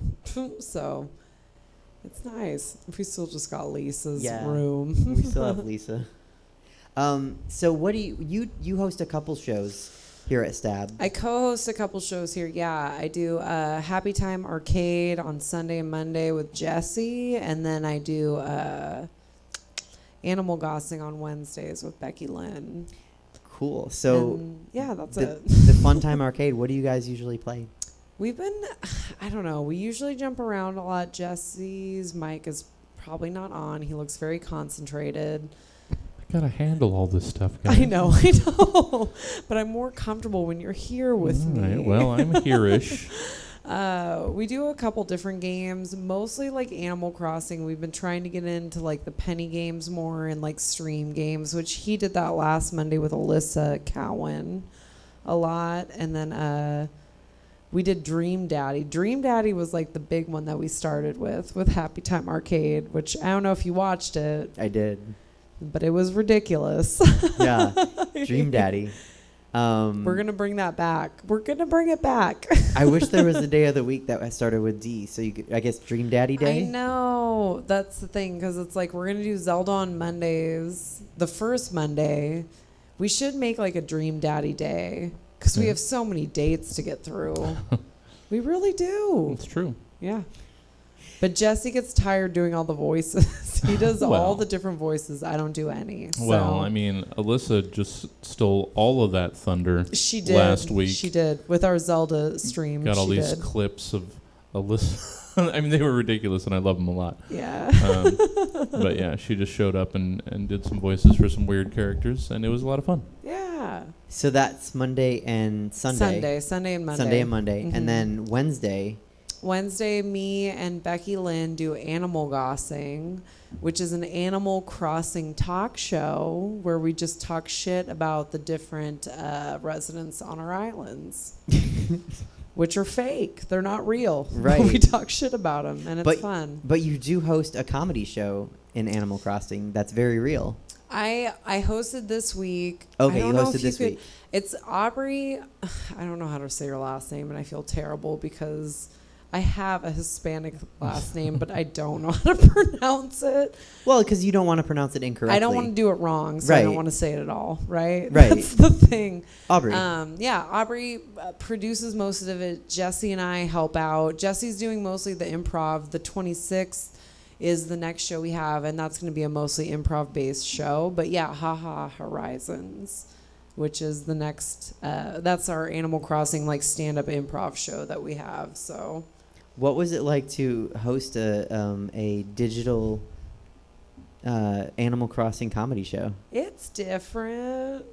I don't know. I've mostly for the past 6 months stayed away from Zoom shows because I'm just like, I'll just wait till comedy comes back, and I'll just like come back when there's people and we can do it. But once it hit like 4 months, I was like, I can't not do it anymore. Like at some point you just have to adapt and do it. So it's different. Pretty much you just have to work with like a Zoom room of 5 comics as your audience, and then after that it's like, that's fine. Yeah, no, all the comics that I've had on the show, like when this first started, because we started the second You guys week, started pretty soon. the second week of April, yeah, and like all the comics were like, no, I'm not gonna do Zoom comedy, it's not a thing. And so if anyone's been watching the show this whole time, they're like, oh yeah, I remember that. But like 2-3 months in, people were like, you know what, I'll take it now. I'll take it, yeah. I'll do a Zoom comedy, and It's different because I did to this day, I've done one straight up Zoom comedy showcase, and it was Dan Myers. He does a lot of shows in the Bay Area. He does like Myers Like Fires. We've talked about Dan Myers on this show because he has excellent shows. He does, but he's also a villain in the Chelsea Miles drinking bad things. Yeah. Okay, I did not know that. He just put like 500 down on drink the eggs that were soaked in tequila. I mean, he's a realtor. He's got money to burn. Yeah. I've seen his face on signs, but he so he runs his shows. So he just still does like the Myers Like Fires show. I think it's like bi-monthly or bi-weekly he does it. So that was the only real Zoom comedy show that I did. And it was cool, but it's like, it really depends on like your personal setup, because that was before I had like a camera and a mic and a thing to do comedy. So I just did it from my phone with like headphones, and it was super awkward. It's like you're looking at a screen with like all these random people, and you're like seeing into their homes. And it's kind of weird. So I don't know. It's just, for me, it's like, I'm like, I'll just stream video games and then wait till comedy comes back. Then, and the Animal Crossing stuff is cool because it's just like you're playing a game and like just spitting your thoughts pretty much. So it's not too bad. Yeah, no, I mean, I don't think I'm a strong enough comic to do comedy without an audience.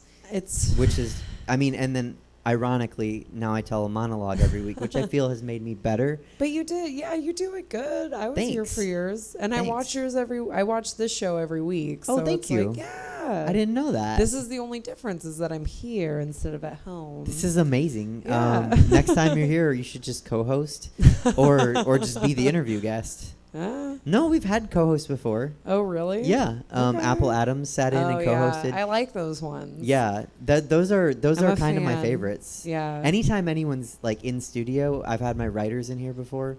I have a couple people. You have writers? I mean, Suzette? they wrote a couple jokes because they punch them up. Okay. Yeah. But like today I wrote all the jokes. That's why they were Okay. like, mwah. No, I liked them. Thanks. Yeah.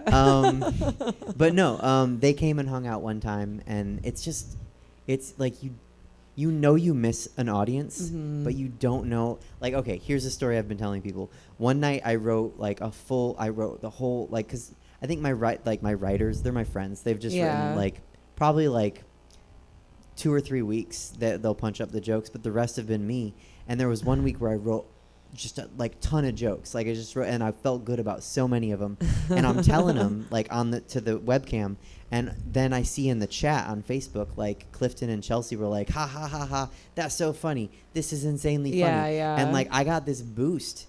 And like afterward, I was like, which joke did you guys like? Should I keep it like when comedy comes back? Yeah. And they were like, oh, we weren't laughing at you. Oh. We were laughing at something we were talking about. And I was like, oh, you know Lord. what? I don't care, because it made me feel good. Yeah. Like it gave me the wind. Yeah, I don't know. Online comedy is such a weird beast. And it's funny because Chelsea B, the one Zoom show I did, she watched, and then I messaged her afterwards, and I was like, hey, what happened? Because I didn't like bomb, but I didn't do great. And she told me I had no poker face, which I'm like, yeah, I know. So when I know I'm not doing well, it shows that I'm not doing well. And it's just such a weird platform to be on, because you have to really be comfortable with just like talking to yourself, which I can be candidly, but not like stuff that I've written. You know what I mean? I totally do. Yeah, That's it's why, like- like I said, that's why I did this, because I was like, I want to perform still, but not. Exactly. And that's why I've been doing a lot of the streaming stuff here, because it's like, oh, I could just be like off the cuff with Jesse and just like whatever. Yes. And it's like, it still feels like you're kind of getting that like your creative outlet a little bit, but it's not as structured as like a stand-up set would be. Right.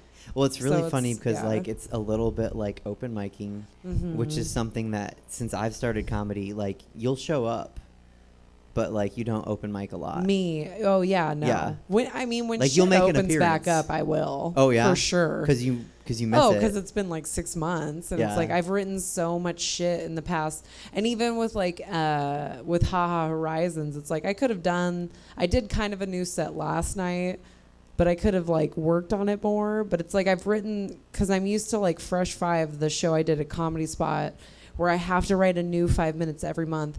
So I'm still in that writing habit every month, but it's like I have no outlet for it. So it's just like I'm sitting on all these like shitty premises that I can't work the fat out. You know what I Right. mean? So it's just like, when open mics open back up, for sure I'll be going up at them. I can relate to that so much because like, and I've also developed such an admiration for people that write like that, because I never wrote like that. I just waited for things to happen, like for creepy guys to flirt with me in the grocery store, and then I'll tell that story. But now I'm writing like, I'm like, okay, what was a joke that I wrote? Oh, Spirit Airlines.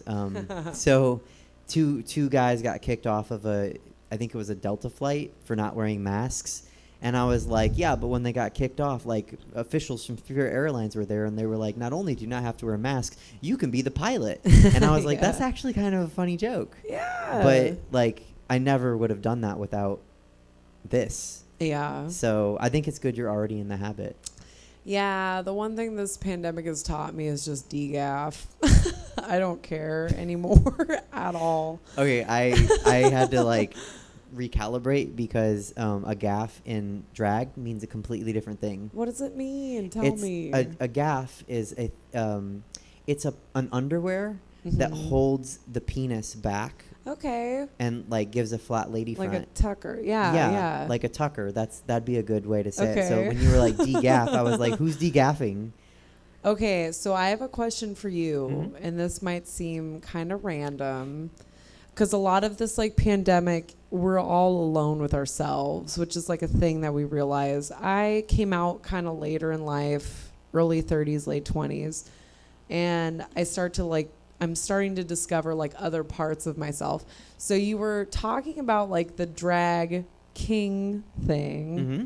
What is that about? Sure. So I should say that probably a drag king could do a better job explaining it. So Yeah, if any are watching probably. and they would like to like add Please to give this, me tips. yeah, like reach out and I'll connect you. But a drag king is a woman that dresses up like a man. Yeah. So like a drag queen is a man that dresses up like a woman. Also, women can do what's called, there are many different names for it. Some are, words nowadays, some are like the most innocent words can be like cancelable. So it used to be called bio-drag, which is where like a woman would dress up like a drag queen. Yeah. But you have to like hyper sexualize. I can't do that. You don't want to do that. I'm more towards the masculine Yeah. end. So if you wanted to be a drag king, I just want to see it. Yeah. Yeah. So you should do it first of all. Like when things go back to Michelle normal. kind of told me that too, but I kind of want to see what it's about. Okay. Yeah. Well, we can I'll pull up some links after the show, or I'll send them to you. Because there are some, like I was telling Lisa, there are some really great drag kings. Yeah. And just like some drag queens, you're like, oh my god, I wouldn't have known that was a man. Some drag queens. I'm a very big, a supporter of all of that. on the. I mean, I don't like promote stuff, and that's not because of any weird reason. It's just like I always watch all of that stuff. Sure. Well, because I love it so much. That's kind of like what I have fun doing in my weird little place where I have one heel in drag and one heel in comedy. Yeah. I love like what I call cross-pollinating, introducing drag to people that never. Yeah, because would've- you and I have talked about it, Yeah. but it's always me who drags my feet, and it's mostly because it's Sundays and I work Monday. I'm off tomorrow. That's Were why you I'm talking still about coming here. on the show? No, I just mean going out like before Oh, like the to a weird drag end show. times Yeah, when yeah, you were yeah. like, oh, Badlands has this thing on Sunday nights. It's like certain nights of the week, but it's like I work, or I used to. Now I work at like 7 a.m. on Mondays, so it's not as bad. I used to work Right. at like 5, so it's not as bad. Yeah, but no. So yeah. Sidetracks has a Sunday night showcase, which is connected to Badlands. Yeah. And then, now at Badlands in the parking lot, we're doing the drag brunch. Ooh. Yeah, it's. I need to go. I'm it's gonna have to fun. cancel D&D for a day and just do that, and then come here after. On the 27th, we're having a drag king. I think I'm gonna have to tell JoJo, and then I can come So- here. So also, I wanted to find a way to sneak this in here. We actually had a good question from Facebook that maybe either of you two, or I guess me if I think about it, might have an answer from Evan Lilly. Do you think a formula for live/online comedy is already out there, but stand-up comedians are just trying, or are just having a hard time adjusting to it? Is that for me? It's Well, I for think we- the I think room. We'll The round room, table the it. Yeah. room, the What's your room. thought, Emma? I don't know, man. Honestly, like a lot of stand-up comics are whores for stage time, so it's like they'll find a way to make any kind of like performance that they can get work. I think it really just depends on the comic.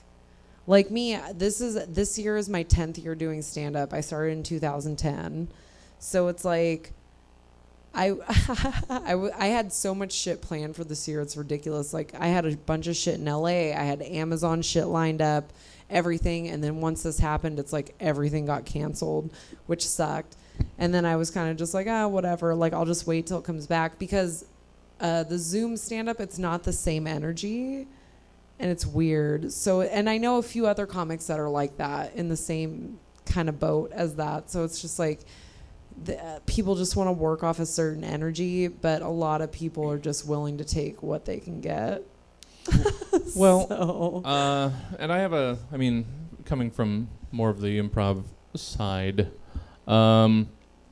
I personally have found that I haven't had a hard time adjusting to like Zoom-prov stuff because, and I think speaking similarly to the feeling of, or to your message about energy and all this sort of stuff.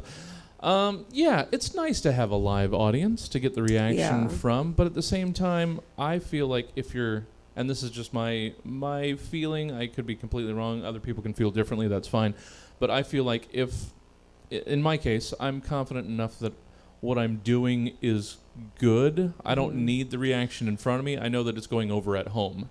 So I'm confident that when it reaches people, it's going over. I don't need the instant, immediate feedback. I can speak for like myself personally. I know I'm a good writer and a good performer. Yeah. But for me to like excel in a lot, like I have to have a live, but I'm also very much like I look at people, I look in people's eyes. I'm not looking like up and away like a lot of stand-up comics do. Yeah. So that's just personally how I connect with an audience. It's like I need people there. I can't look at like a Zoom camera and be like, ugh, tell my jokes. Because then but I also have a lot of like weird anxiety issues, and that's why. So it's like I can't like not see people and tell jokes. It just doesn't feel like for me as a performer, just authentic in just how I perform. So I think the way I would answer is I would agree with both of you actually, because if I'm answering Evan's question, does a formula already exist? Yeah, I mean when comics go on when they tape specials, they have an audience there, but that material is usually so tight, It's so and seasoned. so Yeah. seasoned, and so just programmed that they could do that with or without an audience. They want the audience there because it's going to make it more lively. Yeah. But they probably don't need the audience. No, and that's what sucked. Again, for me personally, right before all this shit started, and when everything closed down, I remember talking to Jesse about this because I had just hit that mark where I was featuring at clubs and like closing out one-nighters. I had just got like my 45 minutes down. I'm like, hey, I'll do 45 minutes in front of no one here and just record it so I can get it recorded, because I had worked so long on getting that 45 minutes just down. And then it's like, fuck, man, this year just kind of fucked that whole thing up, which sucks, but it's like, it's kind of a blessing, because then you can just like dump that shit and then write new stuff. But without the open mics and live audiences, for me at least, it's hard. Well, so that's the other part of what I was going to say, is that people can do that formula exists, but it's a different medium, and that's what I've noticed a lot of. Because again, I'm hanging out with comics and drag queens, and I noticed a lot of, like, Miles and Chelsea find a way to do what they do, which is so so crowd, like, what do I want to say? It's so crowd work. It's like, so crowd. Yeah, they're very much like, they feed off. Just like crowds. Intensive, which it's is crowd so intensive. hard. Right, For and me, they figured out how to personally. do it on Zoom, and like you figured out something to do where you can still be you and be creative. It's not comedy, it's not the same, but you found like I don't want to sound dorky, but like a river, like you found your path, you know? And like I don't know, enough people have said enough nice things about me today that like I don't need to join. But like I did this because I didn't feel like I could do that, so I wanted to keep doing something. Like you have to adapt to the medium. Well, that's the thing. It's like, especially, and I think that's what a lot of people found with, I mean, and it's funny because it's like, I feel like so many people learned what the word unprecedented means this year because it's such a weird time. Right. But as a performer especially, it's like you got to find your niche, one of those, whatever, niche. And like with me personally, it was like I fucking made stupid cell phone videos when I was working at FedEx, and then someone gave me the nickname Haney-ep, and I would just throw that in and like just talk to people about what things, you know what I mean? You got to like find your avenue of what's going to work to stay relevant. Because it's like anyone can do a Zoom show and just throw your fucking jokes out there and be whatever. But if you can find something like where most people are stuck at home and they want like something different to watch, you know what I mean? You just got to be different than what everyone else is trying to do. It's not just about staying relevant. It's also just like, again, like using a lame euphemism, but like keeping your tools sharp. Like, you know, we've had an episode where we had like at least I get yelled at by my friends, but at least after the fact, we had like 200 views because we had a doctor on. We talked about COVID. Yeah. You saw that. So like that had a lot of views, and we have some episodes where I don't know, we might only have 7, but we're still here and we're still doing it and we're still using this just outlet. putting the content out. Yeah. But the other thing I was gonna say is I've noticed in the drag world, and by the way, I want to say Aubrey's last name is Zavalos.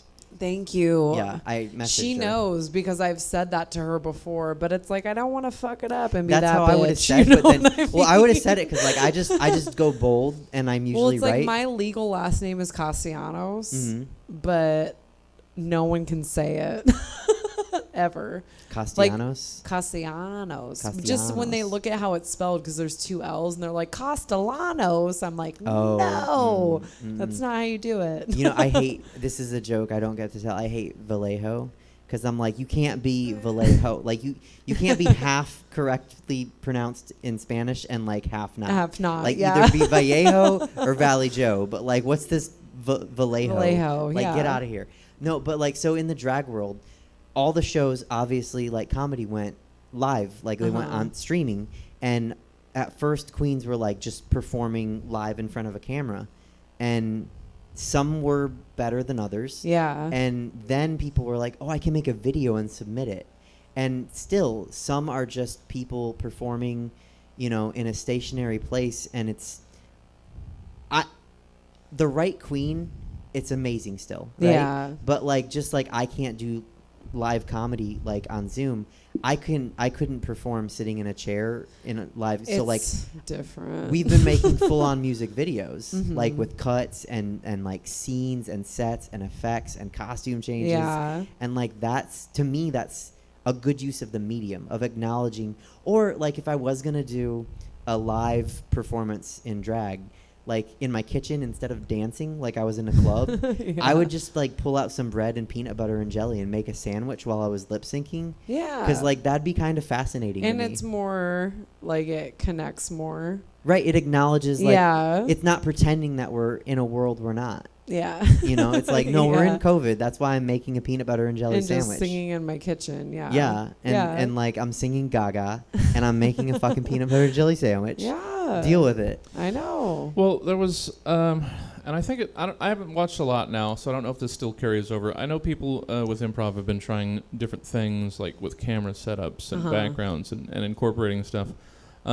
We got the regular exclusive blend show was basically the first thing that we did after everything started. after we shut down, and it was one of the best, just technically good improv shows that I've even done, and it was all of us sitting in a chair. And I think that just speaks to improvers as performers in general, that they are so good at being off the cuff and working with what they have. Well, you know what I mean? That it's just every improv, I'm not going to say every, most improv shows that I've watched that have been Zoom or online now are leagues better above any stand-up show. Well, that was I've also part of the watched. point too, is that I was and speaking sort of to your point of using the medium better, I was seeing really experienced, really good improvisers being locked into, we're doing a Zoom phone call scenes. No, why would you have to? It's about pretend. So why does it matter if we're not in the same place? What I've We can seen be in too the is same a lot scene. of improvers were we're in a Zoom meeting. Yeah, it's no. don't play to that. It's all in our mind anyway, But so it that's doesn't matter that we're right, It's not next to each other. Last night's show, Mm. Michelle's show, Yeah. my Seen lady Kids, friend's Michelle show, last night, yeah. Seen Kids. That was such a good improv show, and no one played to the fact that there was a Zoom involved at all. Yeah, it's gotten And it farther was- away from that. It has, and it's so great that after 6 months of that show not being around, that shit did not miss a beat, and just the performers were so on and so good. And some of them haven't really done anything. And there was a question when we were getting set up. So are these Zoom scenes? Yeah. No, we live in a fucking world of make-believe anyway. Why not be in the same space? And that works for That's why improvers. Stand-ups, I think, have to play to the Zoom a bit just to make it funny. Because you can't do scripted material when you're looking at a computer screen with 9 people and you can see in their fucking houses. You know what I mean? It's it doesn't play as well. No, so one of my friends she just started in the midst of the pandemic, she just started going to the open mics in the parks and doing comedy. Yeah. And so I was telling her the other day, because we were at a park and people are walking by, and I'm look, if something weird happens, you gotta address it. Yeah. Doing stand up, and so that's one way that you do have to be, even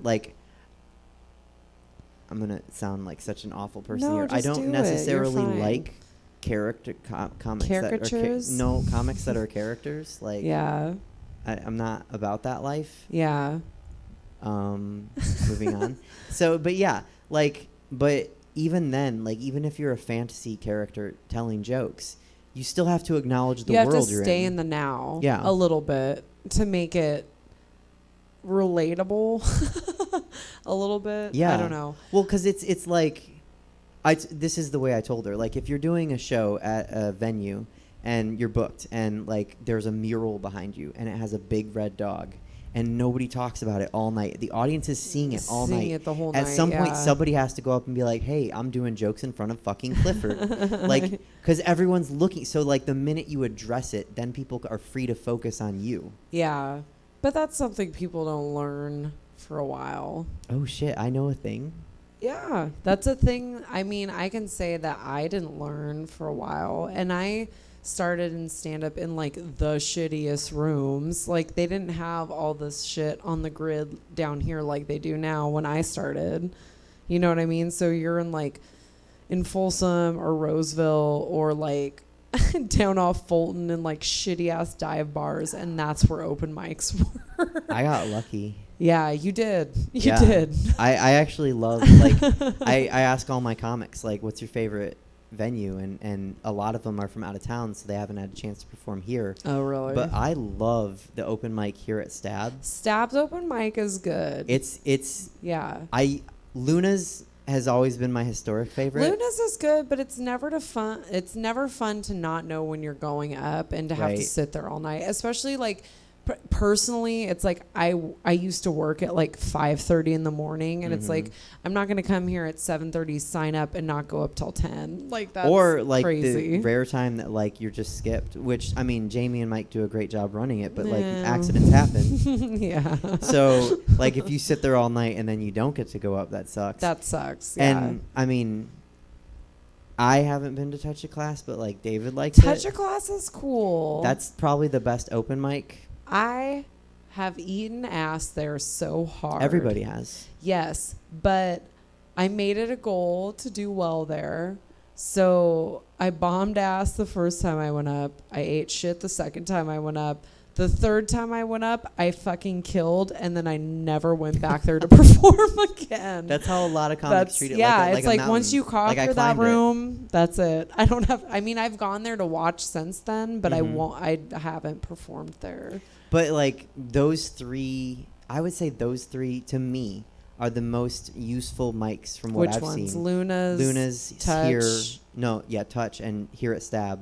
Stab. Because Yeah. like I call it the feedback that I get from the audience. Mhm. Like It's the most honest feedback that you'll get at an open mic. I get useful feedback. Like if like Comedy Spot's a great room and like it's fun or whatever, but It like, is, but it's a paid crowd, and well, it's not good unless they have. That's shitty to say, but unless they have students in the class that are graduating, there's not a shit ton of people there. So well, it's like even if there are, like they're I don't feel like they're actually listening to me. Like I feel like they're there for someone else. Yeah, or they're there for that's- themselves. yeah. No one's actually listening to what I'm saying. Mhm. I'd rather do a show there, but like I'd rather do a show here well, than there. Suzette, you gotta grab them into what you're saying. What? You just gotta ring them in. Well, that's something to I what gotta you're learn. saying. I'm not there yet. You're there. I don't think you're know. there. Oh, thank you. Yeah, you just grab them with one line that's like fucking outlandish and ridiculous, and they're listening to you after that. Okay, I'm gonna make a note. Yeah, put not it in now. your. I see you have your your little thing. I got my little Chromebook. Yeah. No, but like I like doing the open mic and shows here. Like I've had Mhm. one of my best shows. Actually, Aubrey was telling me, she was like, I've seen you do comedy, and I was like, oh no, where? And she was like, oh, the Token Straight Friend show at Oh, Stab. yeah, yeah. And I was like, oh, that was one of my best shows ever. Because Jason Anderson packs it, and there were Yes. like 40 people in here, Mhm. and which is crazy to think about now because there's 3 of us and it feels full. But there were 40 people in here, and it was just the energy was electric. And like I was talking with Lisa about what it's like to have 50 or 100 people in a 240 person Yeah. room. Having 40 people in Stab is like having 200 people. I think my favorite show last year that I did, I think it was last year, was was that good? And I fucked up his name the night that he booked me for the show here, the magician show that was here. Oops. Oh, yeah. Kevin? No, Kyle. Littleton, yeah. Yes, Kyle Littleton had a show here where it was a mix of like stand-up comics and magicians. Who and mixes that was comics with other mediums? I don't know, smart people. But that was my favorite, one of my favorite shows I did last year, and that was here, and he sold it out, which is like whatever for this theater. I don't remember how many people were here, but it was packed, and it was like all of the shows that I've done here, even the ones that are like, because we did like Digimon, Must Love Digimon is like the podcast we did here. I do Warm Takes, or I used to do that here. It's just such a like warm environment that's so inviting that it's like, even a fucking small show here is kick ass. It- Like it's crazy. It really like I that's why I love it here because Yeah. like and Jesse has been letting me Oh and yeah, Jesse's a couple the yeah bomb. Jesse's great. He's been letting me and a couple of my drag queen friends do our Fierce Fresh and Fabulous show, and that's always just so much fun in here with your little baby. yeah your and little- like we had one today at Yeah. brunch who just turned 21, so like the show is because they're not 21, and we had Yeah. one who now she can actually perform at Badlands because she's 21. But like the comedy even an open mic with like 2 people here, it feels different. useful. Like I feel like I get something out of it. I don't know how we got to this topic, or I don't know either, but we migrated here and it's fine. I like it. This is what people pay to listen to is just the behind the scenes. Probably So. like a podcast where you have 10 years and me of 3. Yeah. And I'm like, what was the world like, Emma Haney? This place, and it's like with everything that's gone on, I like to come here because it feels different. It's cool. It's just like a small space. The community for what it is very tight knit and it's neat. You know what I mean? It's like you can workshop here and it feels good. And Jesse's cool, and you can tell like as an owner who cares about what the fuck is going on here, which makes a difference, who isn't like just in it for like the weird big shit of things. I don't know if that makes sense. It probably doesn't. But if you know what I mean, it's like I think so. It's a tight knit place that's cool to work on shit, and there's an owner that gives you the space to do what you want. Yeah. Which is what you want as a creative outlet. And the ability So to it's kind of cool. fall down too. Yeah. Like I wasn't scared starting this show that Jesse would be like, "Oh, you had one show where you only had 5 viewers, canceled." Yeah. And like I there's a chance to grow. Well, and that's the thing. It's like, so as an example, with a different theater here, and I'm not talking shit about whatever, I ran Fresh 5 at Comedy Spot for like 2.5, almost 3 years. They jerked me around a lot, which was weird because it was a 10:30 show. I had a regular audience that came in, but it was like, that's the kind of place, or not saying that that's the kind of place, but it's the kind of place that based on how many tickets you sell is based on if your show sticks around, which is shitty for stand-ups, and I think is why there weren't at the time when things were open a lot of stand-up shows that were regular there, because it's like you can't build a consistent audience You need with time. that kind of stuff. You have to have time to build that almost up. if it's a monthly show, you almost need a year. If it's a monthly show that's just a showcase with no kind of niche going into it, you know what I mean? Right. It's like, oh, I got a stand-up show where it's like 6 comics and we go up and do, it's like, okay, well, that's just like a regular stand-up show, and it's going to take a long time to build an audience for that, for it to be profitable. I'd for the say a venue. year. Like it easily would be a year. Yeah. Because like we had even brunch. Like we had a show with a niche. We did brunch at Punchline, and I knew it would take a year to get a consistent. Because people say like, oh, I want to go, but like I'll go next month. Yeah. Because I'm busy this time, and that well, happens. and I used to produce a monthly show at Punch, and that shit can get daunting when it's like even a Tuesday night where it's like you have to meet this much at the door, where I'm like, fuck. And then it's like, but you have to meet this much at the bar, and then you're like, fuck. Because it's 2 different price points that you have to meet. You know what I mean? So it's, and I'm not saying like, and Stab's cool because it doesn't have that, but No, it's but cool that it's- you have more of the freedom to do what you want and make cultivate a show that's like creative and different, but not be like, fuck, it's going to be canceled after a show if it doesn't do well. Right. Well, I mean, this kind of bringing everything we've been talking about like together. A show that I really liked that I used to produce. I think you went once, and I think you were there one time when it got canceled because nobody showed up at Luna's. It's the Which shoe one? show. Oh yeah. Where so it started as other comedians being like, I want to tell jokes in drag, and I'd be like, okay. And so Do we it, did yeah. we did that, and then we started having women comedians like dress up either as men or as drag queens. I remember that. Yeah. And then like we started bringing in the last one we did.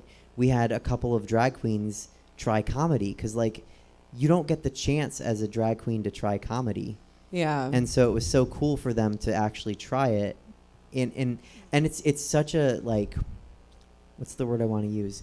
It's such a forgiving atmosphere. Yeah. Because, like, we're all doing something that night outside of me, and I'm a hot mess, but we're all doing something that night that, like, we're not good at. Yeah. And so the audience is, like, there for it. Like, yeah, learn. Figure this out. We're here for you. Yeah. Which is great. Yeah. And when you can get a show like that and produce a show like that, it's awesome.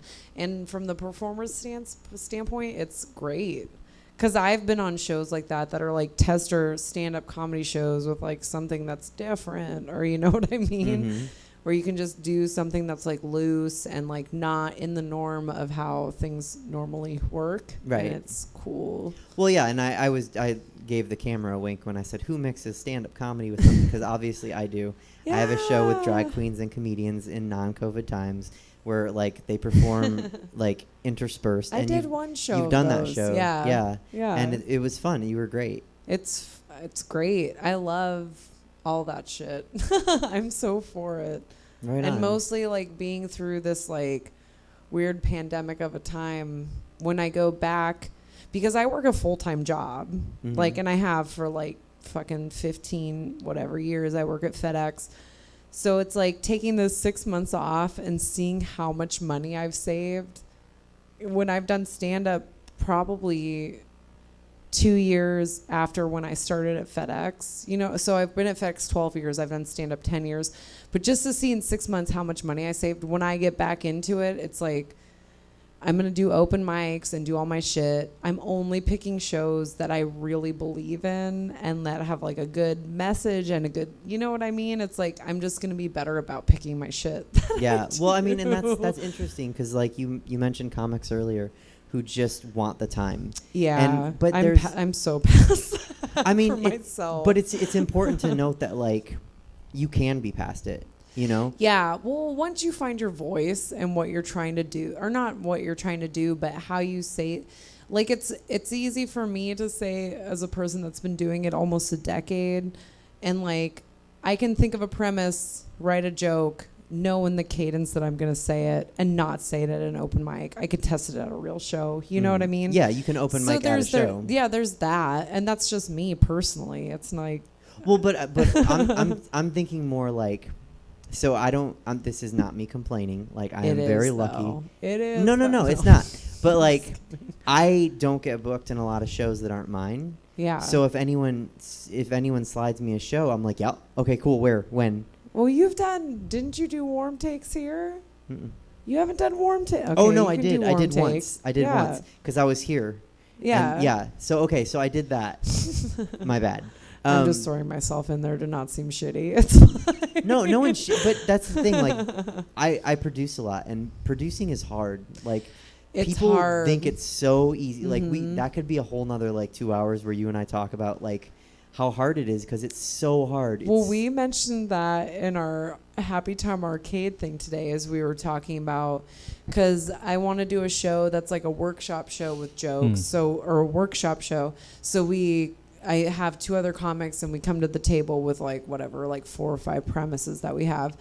And then I asked Aubrey if I'm like, well, you could be on it too. And she's like, oh, I don't know. I feel like I'm more of a producer. And it's like, yeah, I feel like a lot of, not her specifically, because when she was fairly new to comedy before all this shit hit the fan and she started performing at shows and doing shows, Aubrey's super funny. Should keep doing stand-up.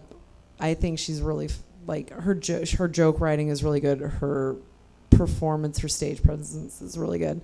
But some comics don't know when they're only producers, which is a problem. So do you know think, what I mean? You think more comics should just be producers? I think because it's like it takes a certain person to produce a show. Mhm. Some comics are super good at producing shows. They're very good at networking and all of that stuff. But then they're missing like the performance aspect. Mm. You know what I mean? But they can't recognize that. And if more of those people were producing shows, which they could produce super good shows, and then, you know what I mean? I do, because I fear that's me sometimes. Like, No, like real I think talk, you're pretty vulnerability. funny. Thank you. You have good jokes and stuff. I appreciate that, but And like, you're only, what, you said like 3 or 4 years. Yeah, somewhere between there. And 'cause that's, you don't does hit your COVID stride count? till like 5 or 6. That's so funny, you know, because I know that. Yeah. That's like a rule in comedy. I should look at the viewers every once in a while. So like a rule in comedy is that you don't find your voice until you're like 5-10 years in. Yeah. And I was actually talking with Apple Adams today because she's like, she and Taryn and Helen have become like my mentors, right? Yeah. Especially because like we've been doing this show now in a pandemic. Yeah. And Apple has been from the start. I just like the resident on my island, Apple, whom I love. I love Apple. Yeah, she's amazing. Yeah. And we were talking and I've always said like, and it's kind of a joke, an inside joke. Like I'm 2 years behind where whatever she did 2 years ago, I'm just figuring out. And it's not always accurate, but it's sometimes it is. And today was my 100th, so like I keep track, and like I know when my 100th like stand up set was. Yeah. And today was my 100th drag number. Yay. Like, and I was so unhappy with the first, like, because we do 2 shows, same numbers. Yeah. And like I just it was like that's 100, like 100 of these, and that's what I did. And Apple like gave me like she's my drag aunt, and she gave me like the best like niece aunt talk. Yeah. And she was like, look, it takes, this is honest what she said. She was like, it takes 3 years for you. And I was like, I don't know, 3 years. And she was like, but really it's 5 to 6 years. That's real shit though. And I feel like that's any performance. Yeah. Like depending on what you're trying to do. I can only speak to stand up, but I know because I never took a class. I never did any of that. I don't think that's necessary. It's not. For stand up, it is not necessary to take a class. I think you learn stand-up doing classes are cheating people out of their money a little bit. I think it handicaps you. Whether or not it cheats you, it handicaps you because that's a thing that you have to just go and experience. You have yourself. to fall. Exactly. You have to fall down. Bomb. You like have to do all that oh my shit God, to be like, successful. I have bombed so hard in stand-up and in drag. And I remember not wanting to feel like that. Yeah. But no, what I was going to say was, so Apple said, like, it was almost the same conversation I've had with comics. She was like, look, when you're like 5-6 years in, you start to figure out who you are and what you can give the audience. And I was like, you find your voice? And she was like, yeah. And I was like, oh my God, it's the same world. It is. It's the same. Yeah. It takes so long and people think they can shortcut it and you can't. It's the closest you can be for stand up to being how you are off stage to how you are on stage. That's the ticket. Yeah. And that took me personally 5 years. Right. To be comfortable enough to just be the same person either way. It's not like, it seems like it'd be so easy, like just be yourself on stage and like. But it's way harder. It's daunting as fuck. Like it's so hard. And like drag is the same. Like it's so hard. Like just since you have an interest in it, like I want to do drag. I'm looking at Jesse. I don't know why. I'm still buzzed. I want to do the drag king thing so bad. And it is a thing that I have looked into for like the past couple years. But I have really big tits, so I don't know if I could pull Look, you have no idea. Some of the best drag kings I know have huge tits. Yeah. And you don't know. The best ones. Some of the great ones don't have huge tits, but like it's just a fact that like you got to tuck something in drag. Exactly. Right? And sometimes it's easier for some people and sometimes it's not as easy. Yeah. And like putting your boobs somewhere in drag is a thing. I don't know where Suzette, I don't know where they're going to go. I could tell you. I will wait till we're off camera because I don't want to embarrass myself with my lack of but I'm not a drag king. Like I've never done drag king. So like forgive me. We're here for your tips. You want to send tips in for Emma? Yes, like that could be a whole show, like the drag king education of your name. That is a thing that I've been very interested in trying. Okay, so I just want to put it out there, like I am not the best, but I am here to help you. You could be a middle man lady. Yeah, I'll be middle a middle drag. You can be a middle drag. I'll be a middle drag. That's fine. It sounds like we're in Dungeons and Dragons. It does. Yeah. I'm sorry, I played today. In middle drag, they had 6 webbed toes, and they could swim very well because they were duck-billed platypuses. No, but like, you know, it's really interesting because I just had every time I have a queen on, we end up getting into a conversation about like drag families, and the thing is like a lot of people try to force it. Like they'll find like the most amazing performer, and they'll be like, be my drag mom, and like that, like Apple, like I know Apple gets be my drag mom like 27 times a day, right? I could see it. It's just like my advice, and I talked about this with my friend Honey LeBronx, whose drag mom actually won Drag Race. Oh shit! Bob the drag queen. Yes. Yeah. So my friend is Bob the drag queen's drag daughter. Oh shit! And like she didn't ask for that. Like she just was like, "Hey, I want to do drag. Can I watch you? Can I learn from you?" And eventually, like, so like, I'm not saying like I could be a drag parent. I'm saying like I will be a middle drag. Yes. And find like, me my drag dad. well, please. that's what I was gonna say. That's not the objective. The objective is to just have fun. Yeah. And eventually, no, like maybe you'll find one. I haven't seen a drag king show So before live. there and that's is what I want to go see. There is a regular one, non-COVID times, exclusively Yeah. drag kings. It's at Sidetracks. Okay. So I know where that is. Yeah. Well, I could go with you. Like I could take you. So that's there, and right now, like I said, a lot of kings. Excuse me, a lot of king. I'm usually like home and in bed by now. I'm sorry. No, it's okay. A lot of kings are like, this is fun. I like it.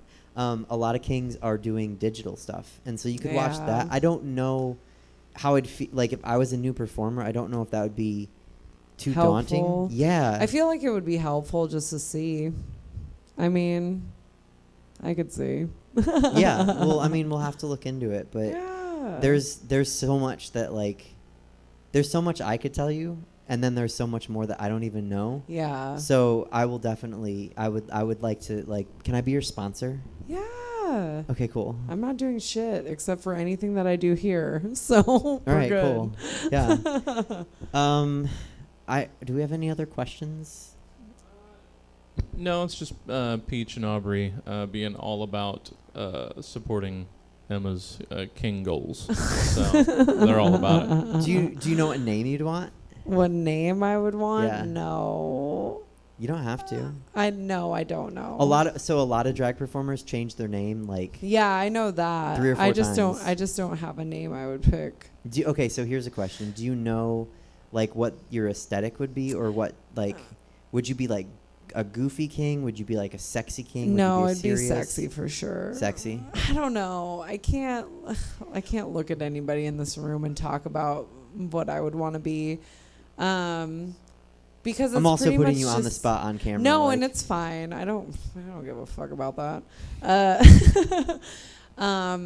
So as a drag queen, your performance, do you pick an artist that you follow to emulate? Or So yes and no. So first of all, I should say that I notoriously identify as a drag princess. Yes, I Because could like see when that. you see like Taryn, like do you know Taryn? Yes. Taryn is a queen. Like Yeah. Taryn can style wigs, make clothes, set up an event, like do the Mhm. sound, show up, host the show, like read people, introduce people, perform, close it out, and then like make sure everyone goes home safe. Like Yeah. I am not. If that's a queen, I am not a queen. Okay. But so okay, to answer your question, I think you do and you don't. Like so, Taryn and Apple love Pink. Like everyone knows that. This isn't a secret. Yeah. And they do Pink songs so well. I never thought that I would like. A lot of people see me and they're like, "Oh, Britney Spears," and I'm like, "Okay, I'm not mad about it." Like, Yeah. and then I also get like a lot of Christina Aguilera. Okay. So, but like, those are so different. Like, Mm-hmm. to be Britney, I'd have to be a dancer. Yeah. Like, to be Christina, I guess I just have to look like I'm really belting a song. And ironically, I did You Christina can. Aguilera today. Yeah. But it comes down to, performance and, like, what are you good at? Okay. So, If I think of songs, I don't know. Are we going too long? I don't even know anymore. I didn't We've get had a a light. 3-hour I didn't get a episode. long. I didn't get a light of sorts. whenever I have thought about if I was going to perform something in a costume or in a performance kind of way, and this is going to sound hella weird, but they're always Roy Orbison songs. Okay. But I feel like that's a thing with drag queen or kings that I've seen. It's always like that 1950s, 1960s kind of performer. Well, so or I 70s, right whatever. now in Sacramento, there's a lot of like My Chemical Romance. Yeah, I'm not. What's the other one? You gotta have high hopes for the. What's that group? I don't know. Panic at the Disco. There Panic you at go. the Disco, right? Jesse's And that's not so quick. bad. I'm not saying like that's bad and Roy Orbison is good. I'm not saying Roy Orbison. That's just me personally right, with the music. It's and what are that's you what gonna? I That's like. if I've learned anything, it's what are you gonna connect to? Yeah. And what are you gonna be able to sell? Right? Yeah. Like, and if you can sell Roy Orbison, I can, then because I do it. practiced it so many times at home, 'Cause which is so weird for me, but whatever. No, it's not though. That's the thing. Just like talking, just like and we talked. I'm gonna address the audience again, just because I feel like I should. We talked a little bit about mental health before the show started, Emma and I, and like then Lisa and I talked about it, and we need to desensitize and regulate talking about these things, and also like if I can do anything, I would love to help. Like, I certainly won't be the one mainstreaming drag like that's happening with or without me. Yeah. But like, I would like to explain to people that at least want to know from me, and maybe I can give them resources. So I would say like that's not weird at all. Like to practice Roy Orbison in your room, like how many? It's all 1950s or 60s solo male singers that I prefer. Okay, so this is what's lame. I have on my phone 'cause Google Music changed to YouTube Music, and so there's like I have like 70 playlists. Yeah. Right? And some of them are just like songs that I would suggest to a king because I think this would be a really cool song. Probably like 40% are like 50s and 60s. I feel like because they're very emotional. They're very and emotional. that's why. They're like- as a woman, I'm like, yes. They're like I don't know. they're like Beach Boys emo. Uh-huh. And you're Yes. like, wow, this speaks to like my summer soul. I don't know how to say that, but like, I agree. Yeah. And I mean, again, like if you want to do, Coldplay, or you want to do No. Panic at the, not you, Oh, but like yeah. somebody else wants to do Panic at the Disco, or you want to do Lil Dicky, like do Lil it. Dicky. Like knock yourself out. Like do that if that's what's in your heart. Yeah. Because I find that more than an artist, I like songs. Like anytime I do a song about like a breakup, like I sell it. Yeah. I don't know why, but like even if I don't think I'm selling it, the audience feels it. Yeah. A breakup song, Roy Orbison crying, is a very good breakup song. Look, you're talking to the right person. I'm sorry. I feel like we have to wrap this up. We I don't probably know. should, 'cause we're I'm on Roy reading body Orbison. language from across the room. No, that's just me being anxious. No, I think probably we just lost everyone on Roy Orbison because I could nerd out about Roy Orbison for hours. He's great. He is great. Y'all tripping. Like, go I'm not- look no, him I'm up. not. No, I'm They talking. are. I'm talking into the camera right now. So you guys should look up Roy Orbison. So good. Pretty yeah. Woman. Right? Crying. I think There's a bunch of songs. I think okay, all right. We should probably end the show. Yeah. And then we can talk more about this off camera. Yeah. But that was the show. I do want to say to the audience, join us next week. It's a big episode. We have the Sacramento Queen of Queens, Taryn Through You, going to be in studio co-hosting with me, maybe. You know what? I'm going to be real. I know Taryn. I don't think she can sit here and not co-host with me because we're going to have too much fun. She could absolutely sit back and let me fumble through this on my own. But she's too great a friend and a performer. And so it's going to be too much fun. So she's at least going to be my guest. The rest is up in the air. This is going to be on September 20th at 5:03, I think safely we can say, p.m. So join us then. Thank you to Lisa Barr. Thank you to Clifton. Thank you to Chelsea. Thank you to me and Dave. Thank you, Emma Haney. Thank you, Jesse. Thank you, viewers, for sitting with us on this episode. Very weird, special sushi-filled episode of Suzette Veneti Show. We'll see you next week.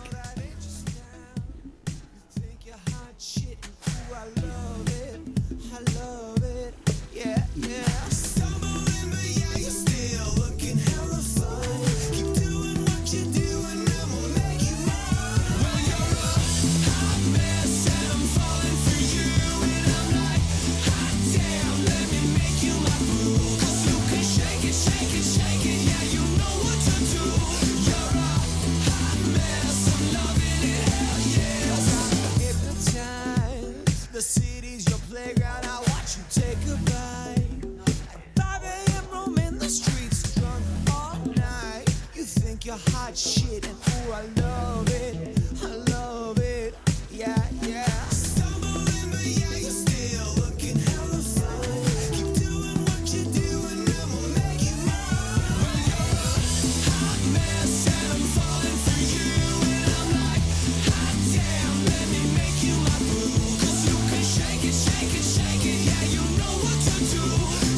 going to send you folk over to... Let's see. How about... Comedy Hub has Liz Stone apparently on tonight, so that'll be a thing. Let's see if we can get you there before she's already gone up and down.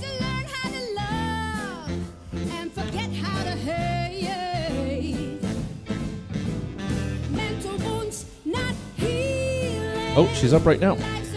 Shit.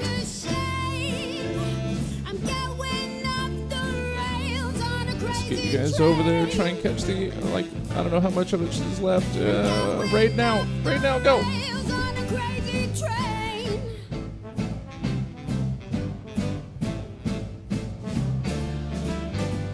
I've listened to preachers.